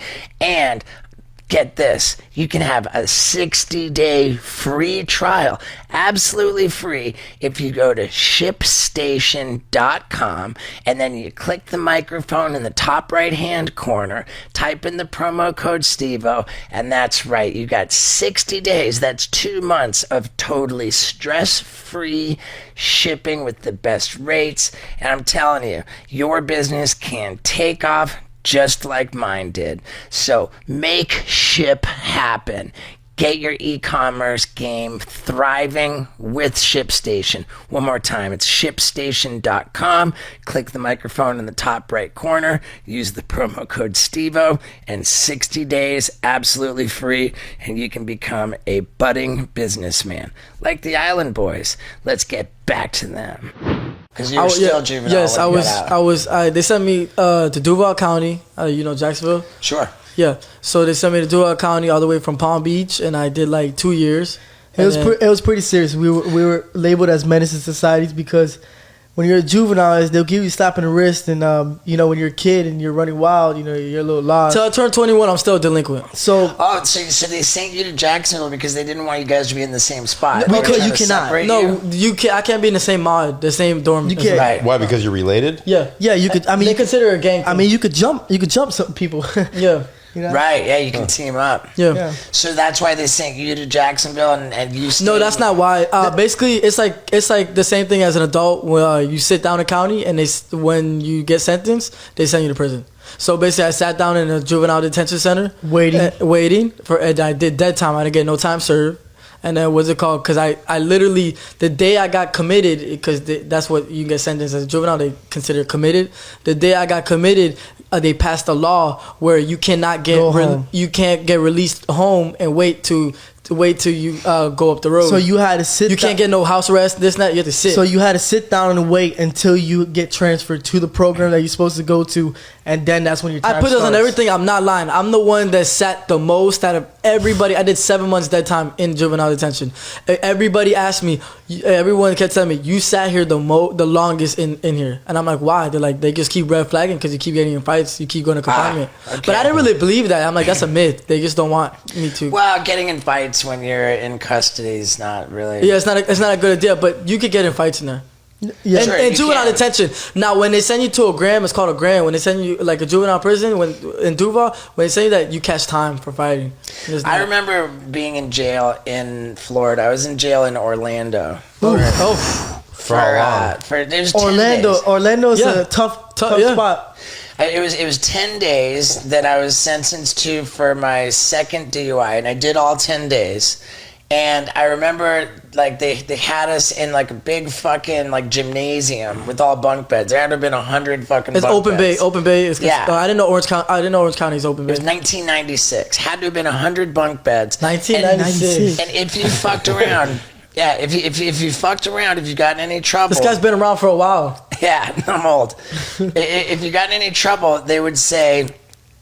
Pack your things. You had like a little fucking not a mat. It was like a busboy bin. You know, like a plastic bin. Yeah, they would say pack your shit. No, it's a little toothbrushes. You're going whether they say you're going to go down to like the dungeon or whatever, and the implication was that because you couldn't even take a piss without being on camera. Everything was on camera. Even in the bathroom. Yeah. Even in the bathroom. Yeah. Even in the bathroom. And if you got in trouble, then pack your things meant you're going down into like the dungeon where presumably everything isn't on camera and you're not safe. Can I ask you a question? No. You're like, cool, I get to jerk off now. No, but where when you locked up, they don't care. They're jerk off on camera. I did it when I was in confinement. I snuck a couple out. Steve still jerks off on camera. I saw a camera right in the corner. It was like a little camera. It's like hidden. And I'm like, I'm gonna jerk my dick off right in camera, and then I'm gonna rap right after. Yeah, I know in the confinement cells I had a camera, but not in our confinement. Confinement. But in the regular cells, they didn't have a camera. But in confinement, there's people that don't care. They'll jerk off on camera. But Steve, let me ask you a question. As crazy as you are, when you were in jail, How did that feel? Were you going crazy? I mean, it was only 10 days. It's only 10 days. Did you know you was getting out? Well, I knew that I was going to get sentenced to some time because there was no way of me saying I wasn't drunk driving. I mean, they got me. Yeah. They got me good. It was my second What drunk driving. are you doing? Didn't you say you got me when you got yeah, pulled that over? was my first DUI, so you got me. The second one, I tried to kind of put up a fight, but it wasn't going to work. And what it was I lived in around Boca Raton. I was West Palm Beach area. Palm Beach. And I had gotten arrested while I was at a skateboarding convention in Orlando. Drunk. And I was drunk as a motherfucker. And so I had to go back to Orlando for my arraignment. And I just said, hey, man, I could barely afford the fucking Greyhound bus to get to Orlando. I don't want to go back and then back and forth and back and forth. I showed up to my arraignment and I asked for permission to plead guilty right away and go straight into jail to just get it all done in one trip. And just 10 days. 10 days, And yeah. they told you it was 10 days? Yeah, they told me it was 10 days, and I wouldn't think nothing of it too. I'm not saying I So when you came out, how did you feel? Well, I was stoked as hell because they let me have paper and a pencil, and I started writing my fucking. I wrote jailhouse memoirs. I wrote my story. Were you Steve-O at the time?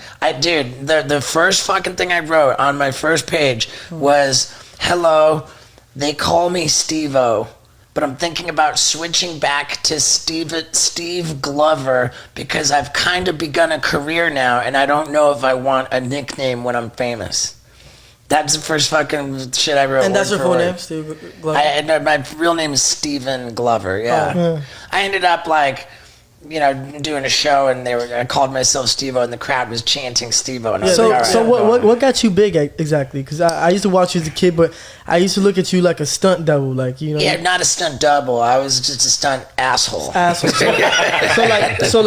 single. So I would see you get shot in the ass. Yeah, I did a bunch of dumbass shit. We had a show on MTV, and we ended up making it into movies and stuff, and that all began in year 2000. Yeah. And now it's so it's been 22 years. I bet your ass has a whole bunch of scars from BB guns getting shot. Hey, can I ask you a scars question? I saw a video you getting punched by what UFC fighter in the stomach?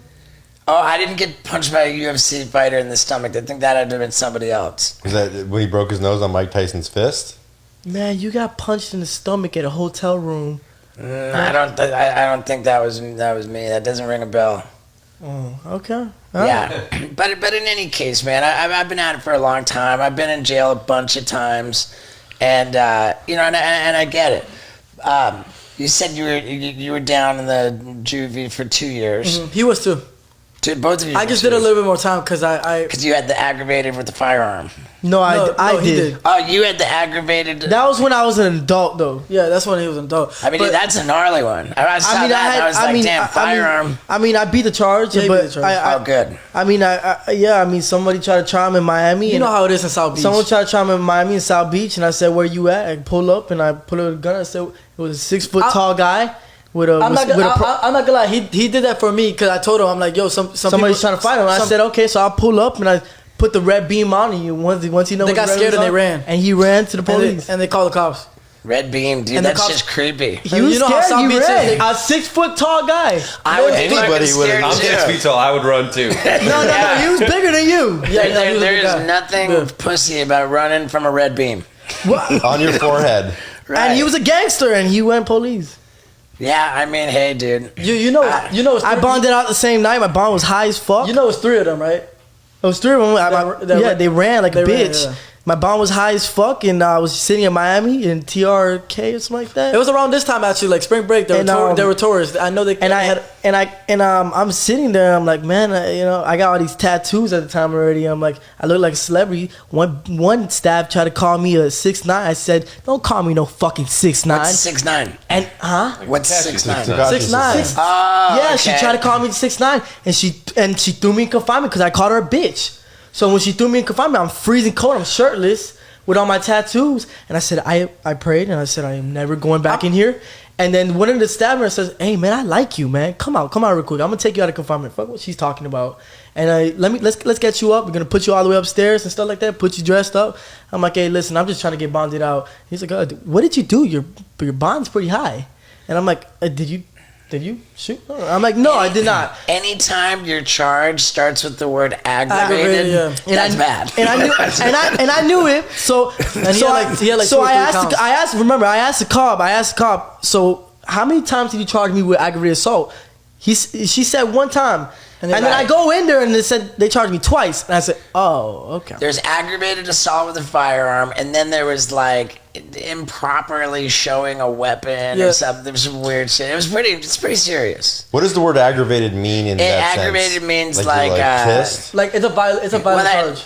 There's aggravated homicide. There's like it's sort of like just like you went all in. Yeah, aggravated assault. It's like you. Yeah, but it was a self defense thing. I mean, the guy was trying to fight him and stuff like that. I mean, like, are you trying to fight?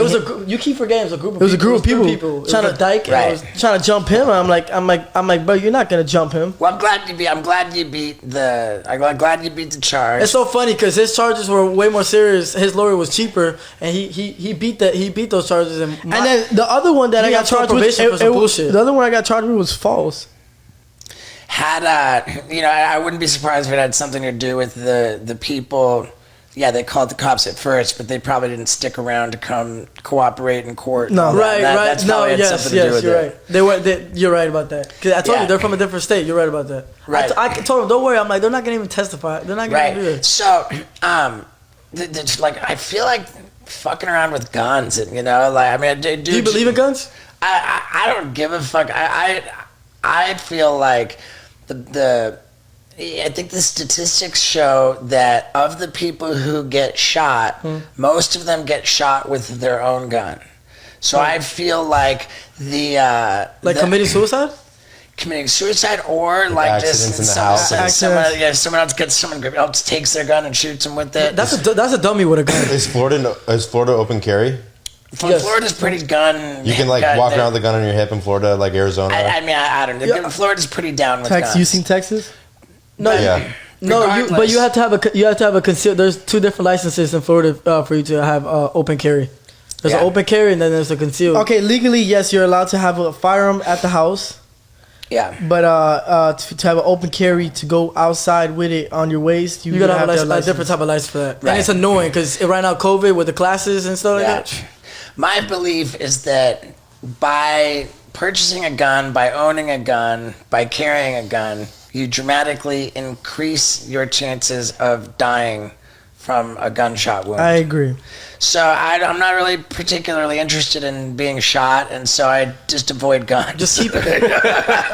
Unless you're filming it. But you need it. Right. Well, yeah. I mean, I have some stuff coming up that I'm going to do with guns, but that's for work. But you need a gun for safety though.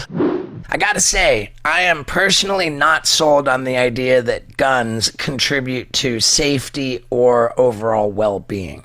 But one thing that I am positive contributes to overall well-being is athletic greens. Now, admittedly, my diet is in the toilet. I relapsed on sugar. I'm a little blubbery these days.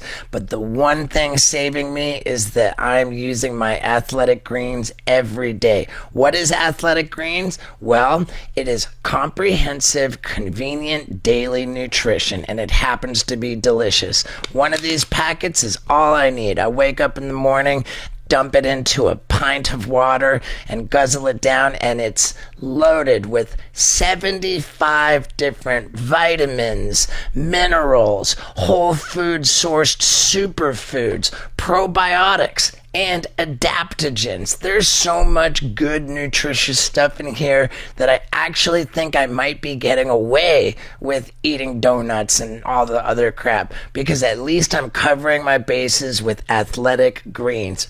and it helps my gut health. It helps my cognitive thinking, my brain health. Dude, this stuff is a godsend. I love it. And if you go to athleticgreens.com/Stevo, not only will you get 5 of these packs for free, you will also get an entire year's supply of vitamin D, which boosts your immunity and your overall health. I'm telling you, that is a sweet deal with your first purchase at athleticgreens.com/Stevo. Jump on it and feel better, look better, be better. Athletic Greens. Yeah, dude. Now, back to the guns. I So know. just keep it in the safe and don't play with it. I get that. I understand it. And, what if a guy comes in your house one day, he's like, oh, you got money, this and that, especially as a rapper and stuff like that, and what's it called, you flash this, diamonds, all this, that, and then someone tries to pop up your house, you gotta shoot him. In Florida, stand your ground. I go out of my way to make my house unappealing for robberies. And how you did that? Security? I mean, it's about like, if I have some valuables, have them in the safe deposit box at the bank. Where Right. if you have money, like what if put someone, it in the bank account. what if someone wants to harm you though? Harm you, yeah. I mean, He does enough harm to himself. I don't know. Yeah, that. He's like, what do you guys want to do? Okay, hold on. Let me do that to myself. Can we film I it? harm myself more, I don't know. I mean, knock on wood, I've done, I think, a pretty good job of not making myself a target to people. Yeah, you did. And so, like, I don't know. I don't draw attention to my house. I don't leave valuables sitting around at my house. So, like, there's not a lot of reason. Do you even have a lot of people that come to your house? I don't like it, man. I've had fans show up, and that's when I get grumpy. Like, I'm pretty cool with everybody. It's your house. You don't want people. I'm like, hey, man. I deal with people everywhere I go all day long, and I'm generally cool to everybody everywhere. Right. But when I'm at my house, it's not. Yeah, it's like yesterday. Like I'm in my room. My room's got like French doors, windows, and then there's kids in the back in my lakefront. There's kids. They sneak around. They're taking videos and stuff like that. They're like, Island Boy. I'm like, oh no, I'm not coming outside for that. It's just like it's my spot. Like I don't fucking There are like few things that are sacred in this world, and it's your house Yeah. and then not taking photos with people while you eat. I think that's yeah, for Some sure. have you seen people that take like videos of them on TikTok live, like eating like noodles and the mukbang, yeah. ASMR. Mukbang. ASMR. People really like Yeah. watching people eat. Yeah, people love that shit. Do people bother you guys a lot? Because you guys are recognizable from like half a mile away. Like people. when we was just eating, people were asking us for were pictures and stuff like that. Does that happen a lot? The chef treated us good. Nice, good. Yeah, I mean, dude, I gotta say, dude, you guys have been on a lot of big podcasts, and it seems universally you come off very likable. Like you I don't win know people why. I think over, it's because we're young. I don't know why people some people consider us as like intimidating or a threat, whatever it is. They're And some jealous, people, dude, or and some people you got just money. whatever it is. But there's a lot of people with money. So Yeah, but those people aren't hating on you. Huh? They're not. Right? It's people Yeah. that are broke that are like, fuck these guys. Yeah, that's true. I would that's assume. True. That's true. That's true. You gotta understand, people thought we wasn't gonna make it. Like people were like laughing at us when we first like started. They were like, "Look at these clowns with face tattoos." And, Until you make it, and then they're all like, dude, we knew you would blow up. but it's not like that when you blow No, up. they It's- stay quiet. They stay quiet. It's like where they were at, like that doubted us and stuff like that. And it's not like I'm gonna be like, "Ha ha! I made a whole bunch of money. It's in your face." Yeah. Like, I don't Right. care. I got other. They things. still doubt you. I got other One things thing to I do. learned is you can never prove a hater wrong. Yeah. that's true. You drive a Lamborghini? That's rented. Yeah. Dude, you got can't. girls? She's rented. Yeah. The only thing you can prove is to prove to yourself, and that's all. Yeah. Never gonna true. prove a hater wrong. You can't negotiate with crazy. But don't ever give up, and don't let no one ever get to your head. I like that. I follow you guys on TikTok. You guys introducing a third person? Well, I'm trying to make him into a rapper. Yes, Yeah. What's his name? Trillo. And is he fire or what? We're working on it. I mean, he's not like us. Where we put a lot of work in. He's got it easy, man. We put him on. Yeah, he's got to find a little bit more confidence. He's got a little bit more confidence. Yeah, I thought he was shy. I mean, I'm not Yeah, talking people- shit at all. Yeah, yeah. When you guys are like We're on there. we're helping him out. It's just it's a lot to it. It's You're not the only one that's noticing he's a little shy. Look, He's a little shy. Look, in this type of industry in the game, it's like you gotta take risks, man. You know, you got to put your foot forward, and you got to really put all that pride to the side, or whatever, you're shy or whatever the case might be. It's not what it's about, man. You know, if you want to make it, you got to make it, man. You gotta be dedicated, and you gotta put your heart and soul to it. You gotta wake up and be that person. For sure. Fuck. I mean, coming from juvie, it's like. It's not even juvie, man. I mean, yeah, juvie opened up my eyes, and I grew up a lot. You know, when I was in juvenile, I was lost and I was pissed off because I had a lot of fake people around me. When I was in there, it wasn't all about fighting people in there, so like that. I did a lot of soul searching, so I learned myself a lot, and I would look at myself in the mirror. I'm like, man, you know, like I didn't have no mirrors in my facility. You know, I'm like, you know, there's a better side of this world. You know, like I would call my friends, they were fake. All they would talk to me is like, oh, I'm fucking this hoe, fucking this girl. Who you?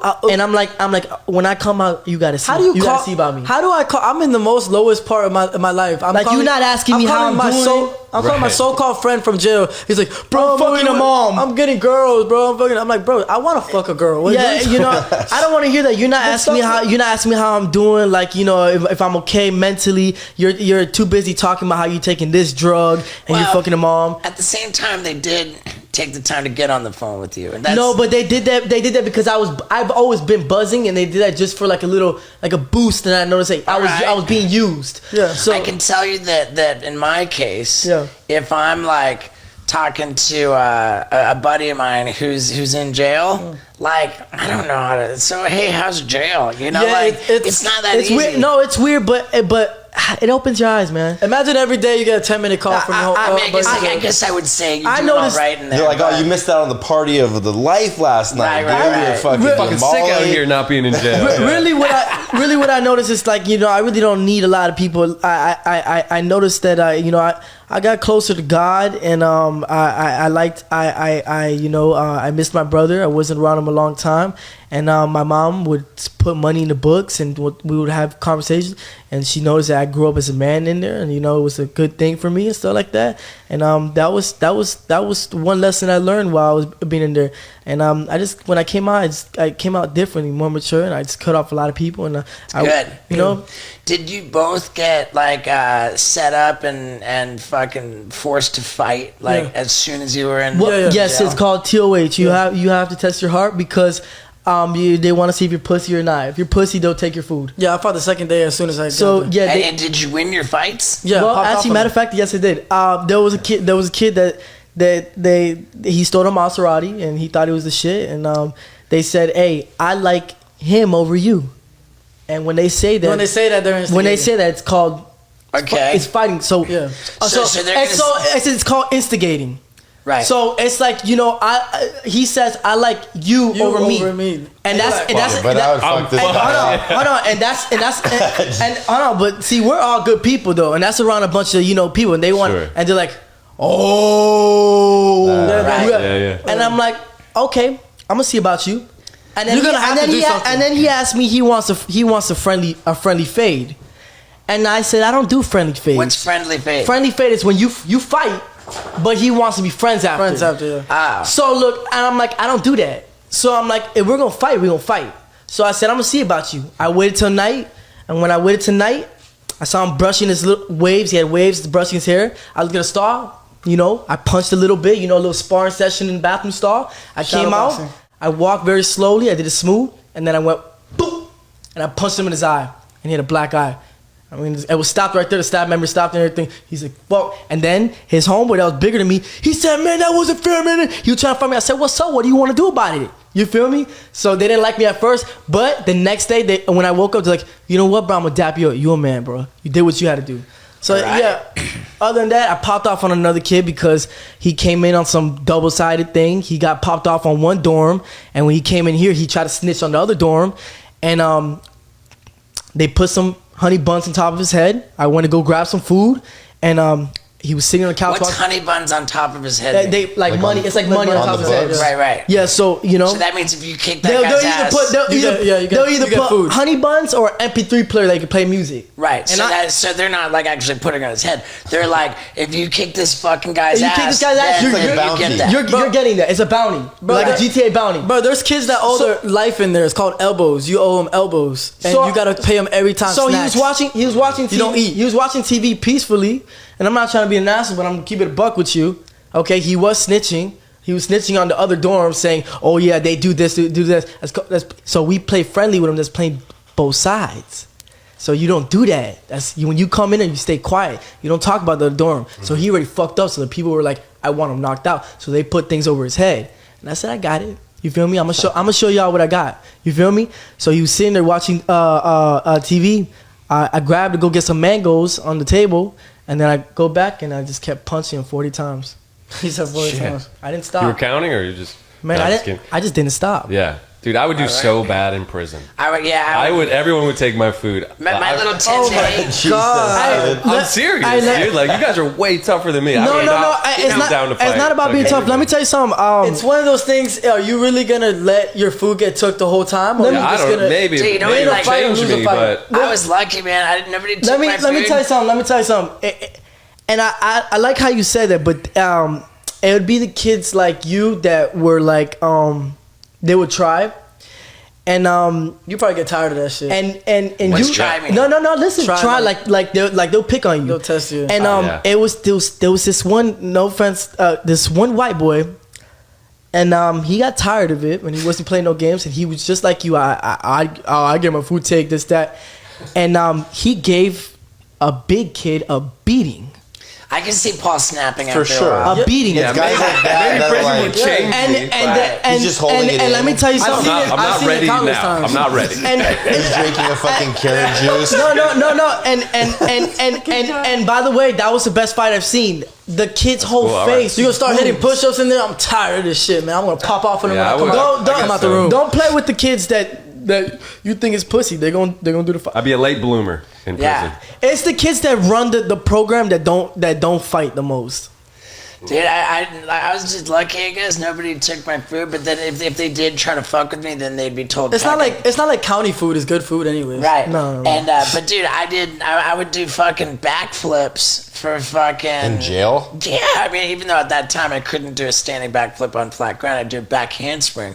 But I remember getting some extra food for doing that. Yeah, people like that shit. Yeah. And, yeah. That's like what David Cho was saying. Like, if you have any sort of talent, skill, you can draw, you do whatever, like, you get far. Hey, when you guys were in prison, was that the most time you ever spent apart from each other? Yeah, for sure. Yes. Yeah, like, other than that, you're like always together. And before that, like, you guys, there's before you were making music, where like, was there like art shit that you were doing? Were you artists before prison? No, I was supposed to be going to high school. I was on probation my whole time. I was still going in and out, but I would get released. Most of the time I would do like 21 days. This and that. So I never really went to high school. I dropped out when I came out. I thought I was gonna go back to high school, and I didn't get my GD in there.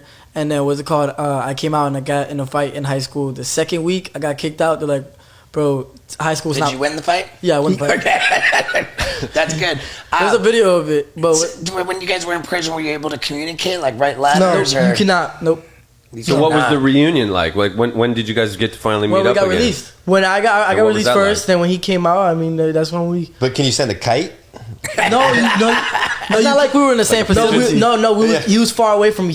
I was in Tampa and he was in Duval. Kites go down the count, not to the next county. Yeah. These guys were like, what the fuck, dude? Gnarly. But I did miss him though. I cried a couple times. The facility I went to was a little bit more locked down than his. Wow. My shit was locked down. Did you know where your brother was? Yeah, I knew exactly where he was at. They would tell me and everything. He was at there's Gulfstream, right? St. John's, a place called St. John's County. Yeah, I was over there next to St. Augustine. I was in Brooksville Academy, and that's in Tampa. And there was like somebody's like updating you, like, hey, your brother's good. The thing with his program is that they would cut his hair. See, they didn't cut my hair, so I bald every week. So I had my pretty boy curls. So like, you know, people they cut my curly hair off. I lost all my. So I had a little bit swag there. You feel me? So that's a county rule, huh? What? Like Duval County, some programs. Mine was his. My facility was private owned, and the guy that owned it, he was the mayor of the county in St. John's, and he says he wants every kid there to be bald just like him. Kind of like the guy in Arizona makes you wear pink underwear. Look, so like some programs, what they do is they flip you from opposite from where you were. Right. So they want to make you into a society accepted individual. Yeah, like go get a job. Cut your hair, and they want you to feel as uncomfortable as you can. All right. And I was uncomfortable with that bald cut, bro. And yeah, they're gonna make you feel insecure, and they want you to be insecure. I know you don't even get no lineup. It's a Walmart clipper. They go against the grain, and it probably hurts. It hurts. They snag your hair, and it's every week, bro. As soon as I start feeling myself and my hair's starting growing back, and I get to brush it and stuff like that, and, you know, look, because I have curls, so it looks good when it's down and stuff like that. I'm feeling myself. They know when I'm feeling myself. They come to the door. Yeah, come here, boy. So he was in a program with a bunch of bald-headed people. I was in a program with a bunch of people with wigs, like how I have now. So like that's kind of where I got it from. You know what I'm saying? Because I was locked up with rappers. Hot Boy, he's a rapper. Okay. I was locked up, so it inspired me. I was locked up with a lot of rappers and stuff like that. I'm like, man, at the time we wasn't. I got to rap. You guys came here today with the manager. How long you been with the manager? This guy, right? 2 months. Two months now. So, okay, 2 months. Yeah, he's been doing a good job. Yeah, I mean, fuck, dude. Like, you guys are popping off. That makes all the sense in the world that you should have somebody professional to take advantage of the opportunity that you got. Are you guys doing shows or touring or coming up? I got a tour coming up. I mean, yeah, we got tours and stuff like that, but we're very like, I don't know, we're different type of individuals. Like, I don't know if you know how Youngboy is, but like we brainstorm a lot at the house. We like to do content and stuff like that. We like building up our fan base. We like building up our fan base. I want to get we stay focused. We stay focused. I want to get as big as possible, and then we could do the tours and stuff like that. Because being on tour, being on the road, sometimes takes a lot of time. It's a lot of energy. It's gnarly. It's gnarly because you get to meet a lot of people with different areas, travel and stuff like that. But it's like you know, I don't know what it is about content. You gotta take that TikTok thing for granted with the algorithm and stuff like that. Like, dude, TikTok's the shit. It's the shit. And I'm enjoying watching you guys. And Thank you. I love TikTok. People like to say people like to say that we kiss each other and stuff like that. I don't know if you see that. No, I've not heard that. You didn't see that? No. What do you mean you guys kiss each other? No, we don't kiss each other. Of course, but we play around. We play around with their heads and we say that we kiss each other, but we don't. Okay, like on a duet or something. So I'll be like, okay, I'll kiss them for 1 million likes, and they'll be like, okay, we want to see that. I don't know why they want to see. I don't know why they want to see two twins kiss, but I mean, I guess it gets them moving. It might turn them on. So funny. The kissing thing, I don't know anything about that. I haven't heard anything about It's not that. gonna. It's not going to happen. It's just a little side thing. That's it. It's funny. Let me ask you guys this: what? Like, you guys consider yourselves rappers, right? That's the music you're making is rap. I look at things like this. I'm a very good entertainer. Like, I mean, I know you guys sing, but a lot of rappers are singing too. Yes, I'm a very good entertainer. I'm very good at making music too. But we don't close ourselves, label ourselves just artists or rappers. I'm gonna be honest with you. In the entertainment world, it's a lot of money. I mean, it can be, and if you play your cards right, Sure I'm gonna be honest with you. You know, the music game is a little bit different. Music works off streams. Like you done movies, right? Yeah. Like we would do movies. Like we could do other things too. I have a business mindset. Yeah. So like I like different sources of streams of income. Sure. So like a lot of rappers are good at being rappers. But I'm also good at being a rapper, but I have to multitask because my personality just like. I just love showing out. That's what built our cloud up first, is our personality. I just love it. I don't think I would have blown up if it wasn't for my personality. Well, what came first, the studio version or the raw pool? No, the pool, the jacuzzi. The pool came first. Yeah. But you gotta understand, it came up in my head in 5 seconds. In one take. Oh shit! It was more like a peer pressure thing. Well, you guys were in the pool and it came to you, or you before and you're like, no, we didn't thought about it. It was a peer pressure thing. Like I got laughed about it, and it was like something like, oh, so that's why you hear me say, because I'm an island boy. I was pressured. You know what I'm saying? All right. I was trying to show, like, hey, listen, like, you know, like you could freestyle raw and just go viral. I'm a freestyle genius. You guys are down to do like a Island Boy Wild Ride freestyle. I mean, we don't have to put him on the spot like that. No, you can. What you want to do? He's asking you to come up with a freestyle on the spot. Just like a little fucking podcast that we're doing right now. What exactly do you want? Dude, how about like, you know? How about dude, doing a podcast with Steve? Let me know that I'm old and you're young, and that's better for you than it is for me. I'll freestyle. Yeah, whatever you guys want. You want to do it a cappella? Or you want to do it on a beat? Steve, old. You want to do it a cappella? Or you want to do it on a beat? And look. Yeah, I mean, however you want to do it. And what type of tune? You want the Island Boy tune? I mean, Whatever you're feeling, yeah, dude. Whatever you're feeling. All right. I'll find a beat. Dude, you guys are the shit, dude. I'm really enjoying this. Was the UFC Dana White one a freestyle? Yeah. Yes. You seen that? Yeah, dude. I Yeah, follow for Dana sure. White. I love UFC. We done a couple freestyles for him. I love UFC. Yeah, too. dude. Dana White messes with us. Dana White's the man. I think he's gonna be on this show, right? Dana White has been on He this show. has been on the show. Yeah. That's all. What you guys feeling? Aggressive type of freestyle? I or? like aggressive. Jesus. Yeah. Okay. My bad advertisement.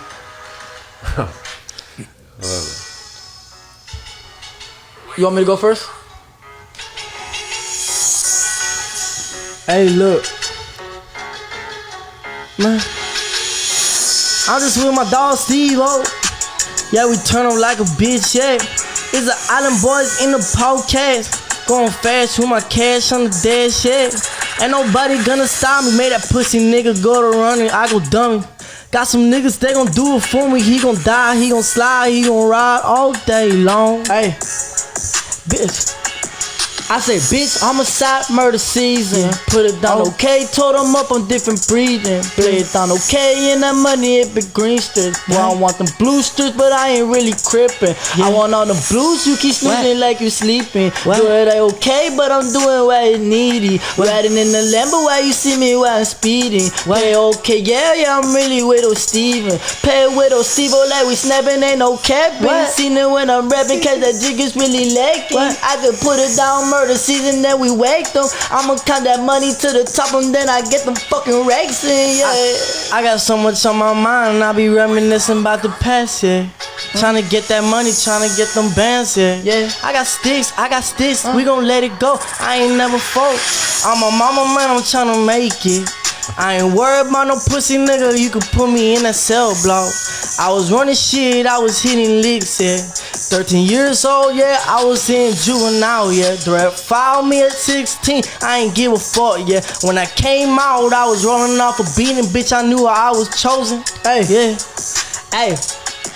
Bitch, I'm popping up a perky, I be irking, I be searching. I'm like, damn, I put some work in. I was really in the booth and I be spitting. I want blues and I'm like icy as a bitch. I be get smiling, I'm just Grammy, I be slamming as a bitch. I'm like green up, okay, yeah, I'm just so tatted through my throat. I just fucked the fine bitch, I call that bitch just on my hoe. Say I'm backing with the back shots, I'm like body when he dropping. I'ma blow up by his top, I just so rapping on my top. I be freestyling, I'm wailing and I'm talking on my shit, yeah. I'm watching with that grip, I got that AR-15, yeah. It's talking 2 through 3s and I'ma watch that jit just bleed, yeah. I like, baby girl, I like taking perkies. I like hurting, chest pain through the night, yeah. Shine that light, yeah. Baby girl, I'm bright like a star, yeah.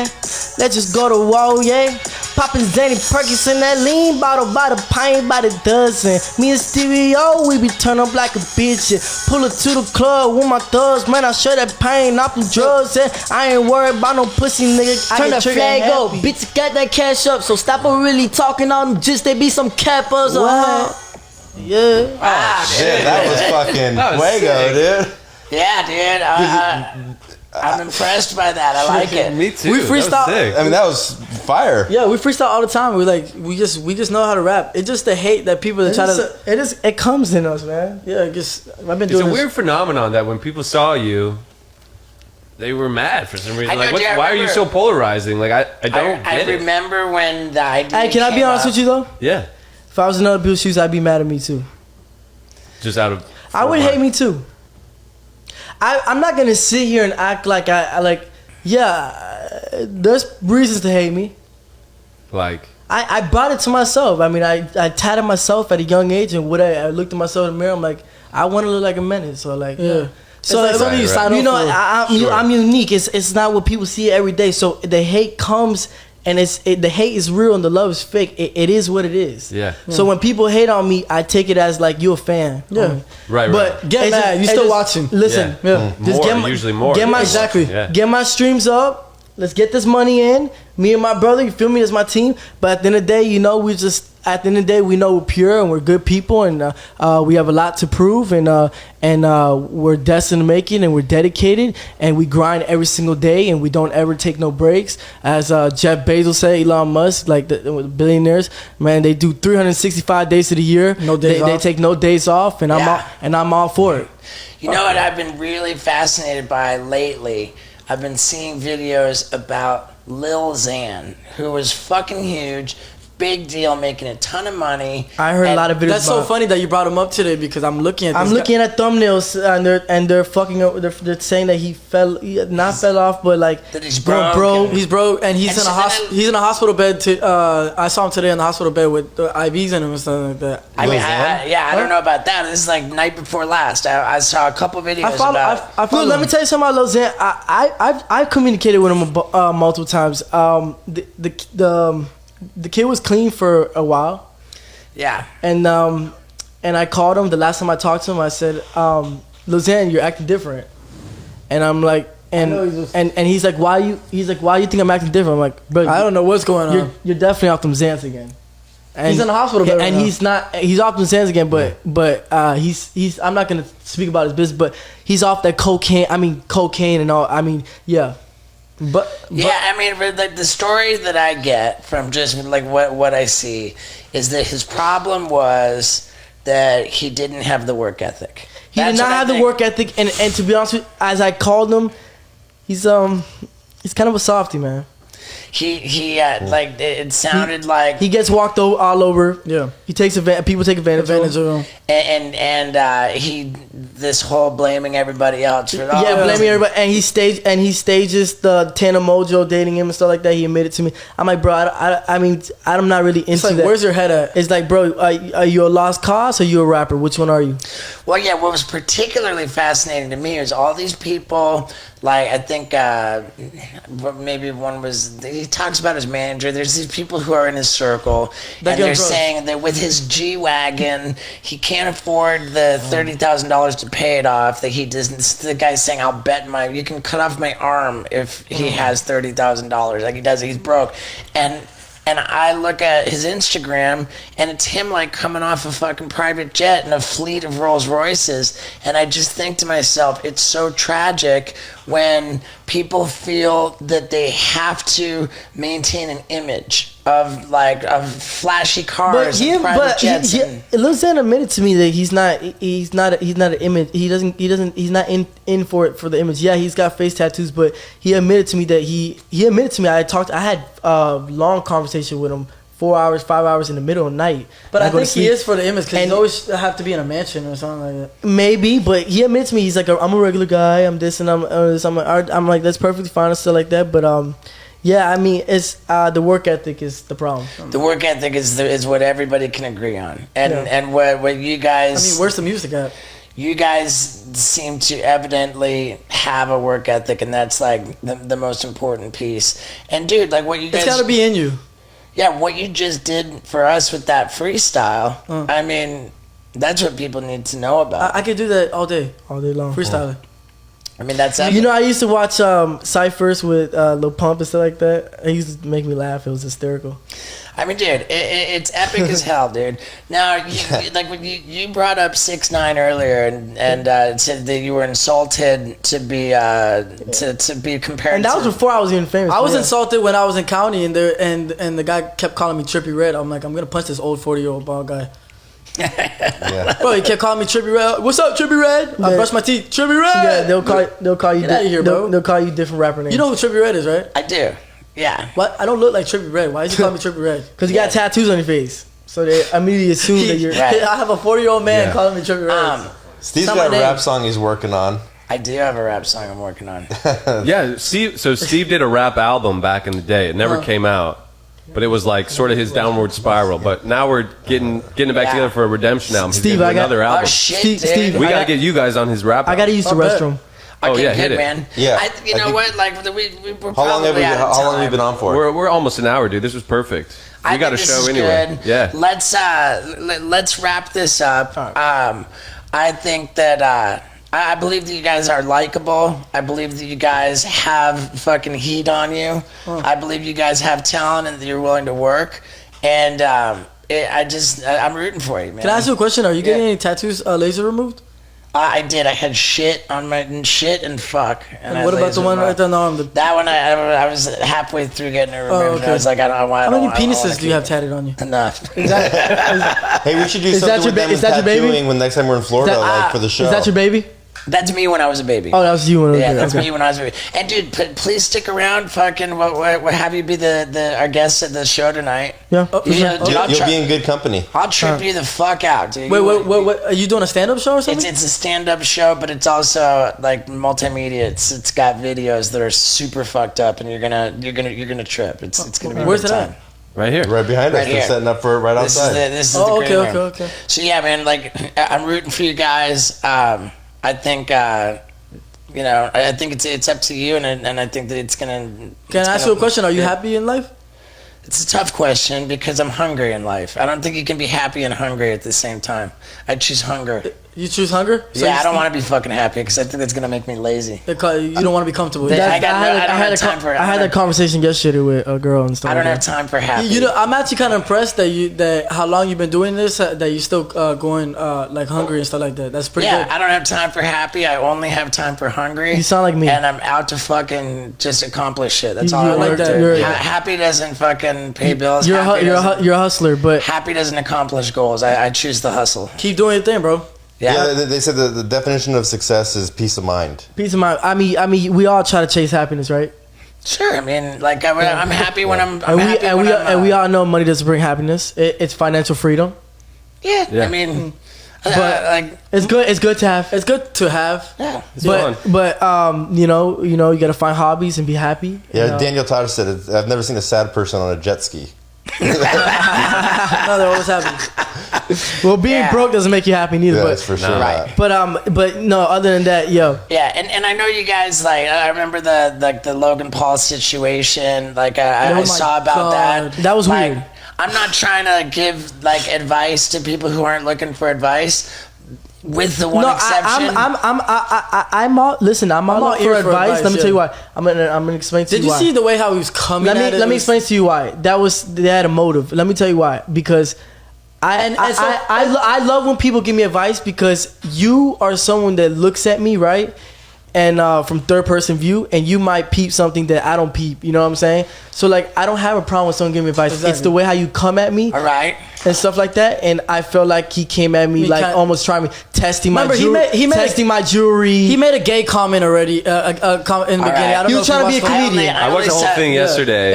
It was he was kind of being a dick. Okay. It was condescending for sure. I only saw the one part, so I saw. Yeah, you saw the snippet part where. I'm just being honest. Being honest. We went there with good vibes. How we came here, And it's so funny. He mentioned the jewelry. Oh, sell your jewelry. You go, bro. We just upgraded our jewelry. I don't bro. gotta What sell. are you talking I want to go. If I went broke, I wouldn't sell my jewelry. But listen. And everyone's like, why don't you take his advice? I listen. I take advice from people all day long. I take advice from him. I take advice from him. I take advice from anybody. I even take advice from people that are not as successful as me. Like I like to hear what people have to say about me. Good. Okay. And these guys agree. Paul watched the whole but thing. if you're telling me in a dick way, like to sell my jewelry that I work for as a young child, maybe praying on my downfall. Maybe if you go broke, you can sell your jewelry. And you know what else? Right. And you know what else I noticed that I used my head. I'm like, oh, at first they asked us, so how does it feel that we made it? And we were humble about it. We're like, we want to make it farther. They congratulated us at first, and then at the end they were like, so what if you guys don't make it? So they had a motive. They were trying to focus on that makes perfect sense to me. And I'm glad that we got to get your take on that. Yeah. You know, like I absolutely agree that, like Paul said, the guy was being a dick to you. He So kind of fuck was. that guy. You know what's funny though? First time I heard about it, I clicked on it. I skipped ahead just to the part where you guys walked off, just because I was curious, and I was like, okay. And then he laughed, and then he laughed. He laughed at it after, and he paid us for a video to put on his Instagram. Oh, there you go. So that's what I'm saying. He had ulterior motive. But I'm just saying, last night was the first time I was like, oh, we're having him on the show. Like, I should watch this whole thing. And I was like, dude, these guys fucking rule. And he kind of was being a dick. Like, bro, you watched the whole thing. Yeah, but then there's people that think that we were being dicks. Yeah, because people like being hard on us. On the because because we walked out and we said that I said a couple things or whatever the case might be. I mean, bro, you made me mad, bro. It is what it is. I walked off, and you're not gonna play me like I'm stupid. Or this should be disrespectful. I have a brand, I just how Steve was brand. You know, he different ways of protecting his brand. Just he has different. Well, we're the same. We have different ways of protecting the brand, and I'm not gonna sit there and have someone just a clown on me and stuff like that. I love it. It was I lame. love it. And again, I'm glad that we got to touch on that. And the only advice that I care to give you is that I just fucking don't want you guys getting shot. I don't want like we move very good, bro. I'm afraid of guns. I don't like. I love you, Steve. Appreciate it. I'm scared of guns, and I want you guys to be successful and fucking. Thank you, Steve. Yeah, stick around. You have a lot to offer the world, dude. It seems like it. Like, I mean, I think of 50 Cent. You guys remember when people kept laughing at Young Thug? Now he's considered a rap legend? Because they used to laugh at his music all the time. You gotta prove it. You gotta prove yourself. Right. 4 years down the road, keep making music. They know he's a freestyle genius, just like me. Cause I promise you, I am. Do you guys have collabs with like really big artists in the mix? That seems like the way. Man, we were supposed to get a big collab with a big artist, NBA YoungBoy, and it ended up happening because someone went in his ear and told him not to do it. Yeah. All right. Haters. So it is what it is, but you just got to move on. You took a loss there. NBA YoungBoy is my favorite artist. If I would have got a feature with him, man, I would have been running up and down here. But it is what it is. I got my twin brother. We got to keep on moving on. Maybe you'll do it in the future. I think you guys have what it takes, man, and I want people to learn how talented you are. Yeah. All right, man. Hell yeah. Fucking thank you guys. Appreciate it. Thanks so much. Right on. Yeah. It's the Island Boys. Boom. Thank y'all.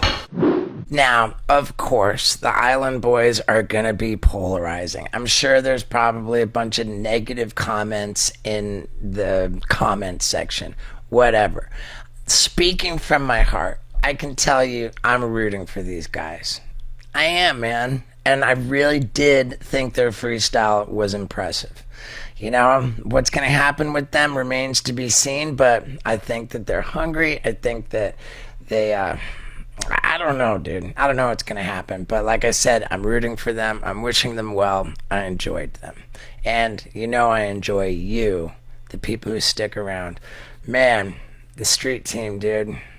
I just really, really appreciate you. That's all I got to say. Thank you.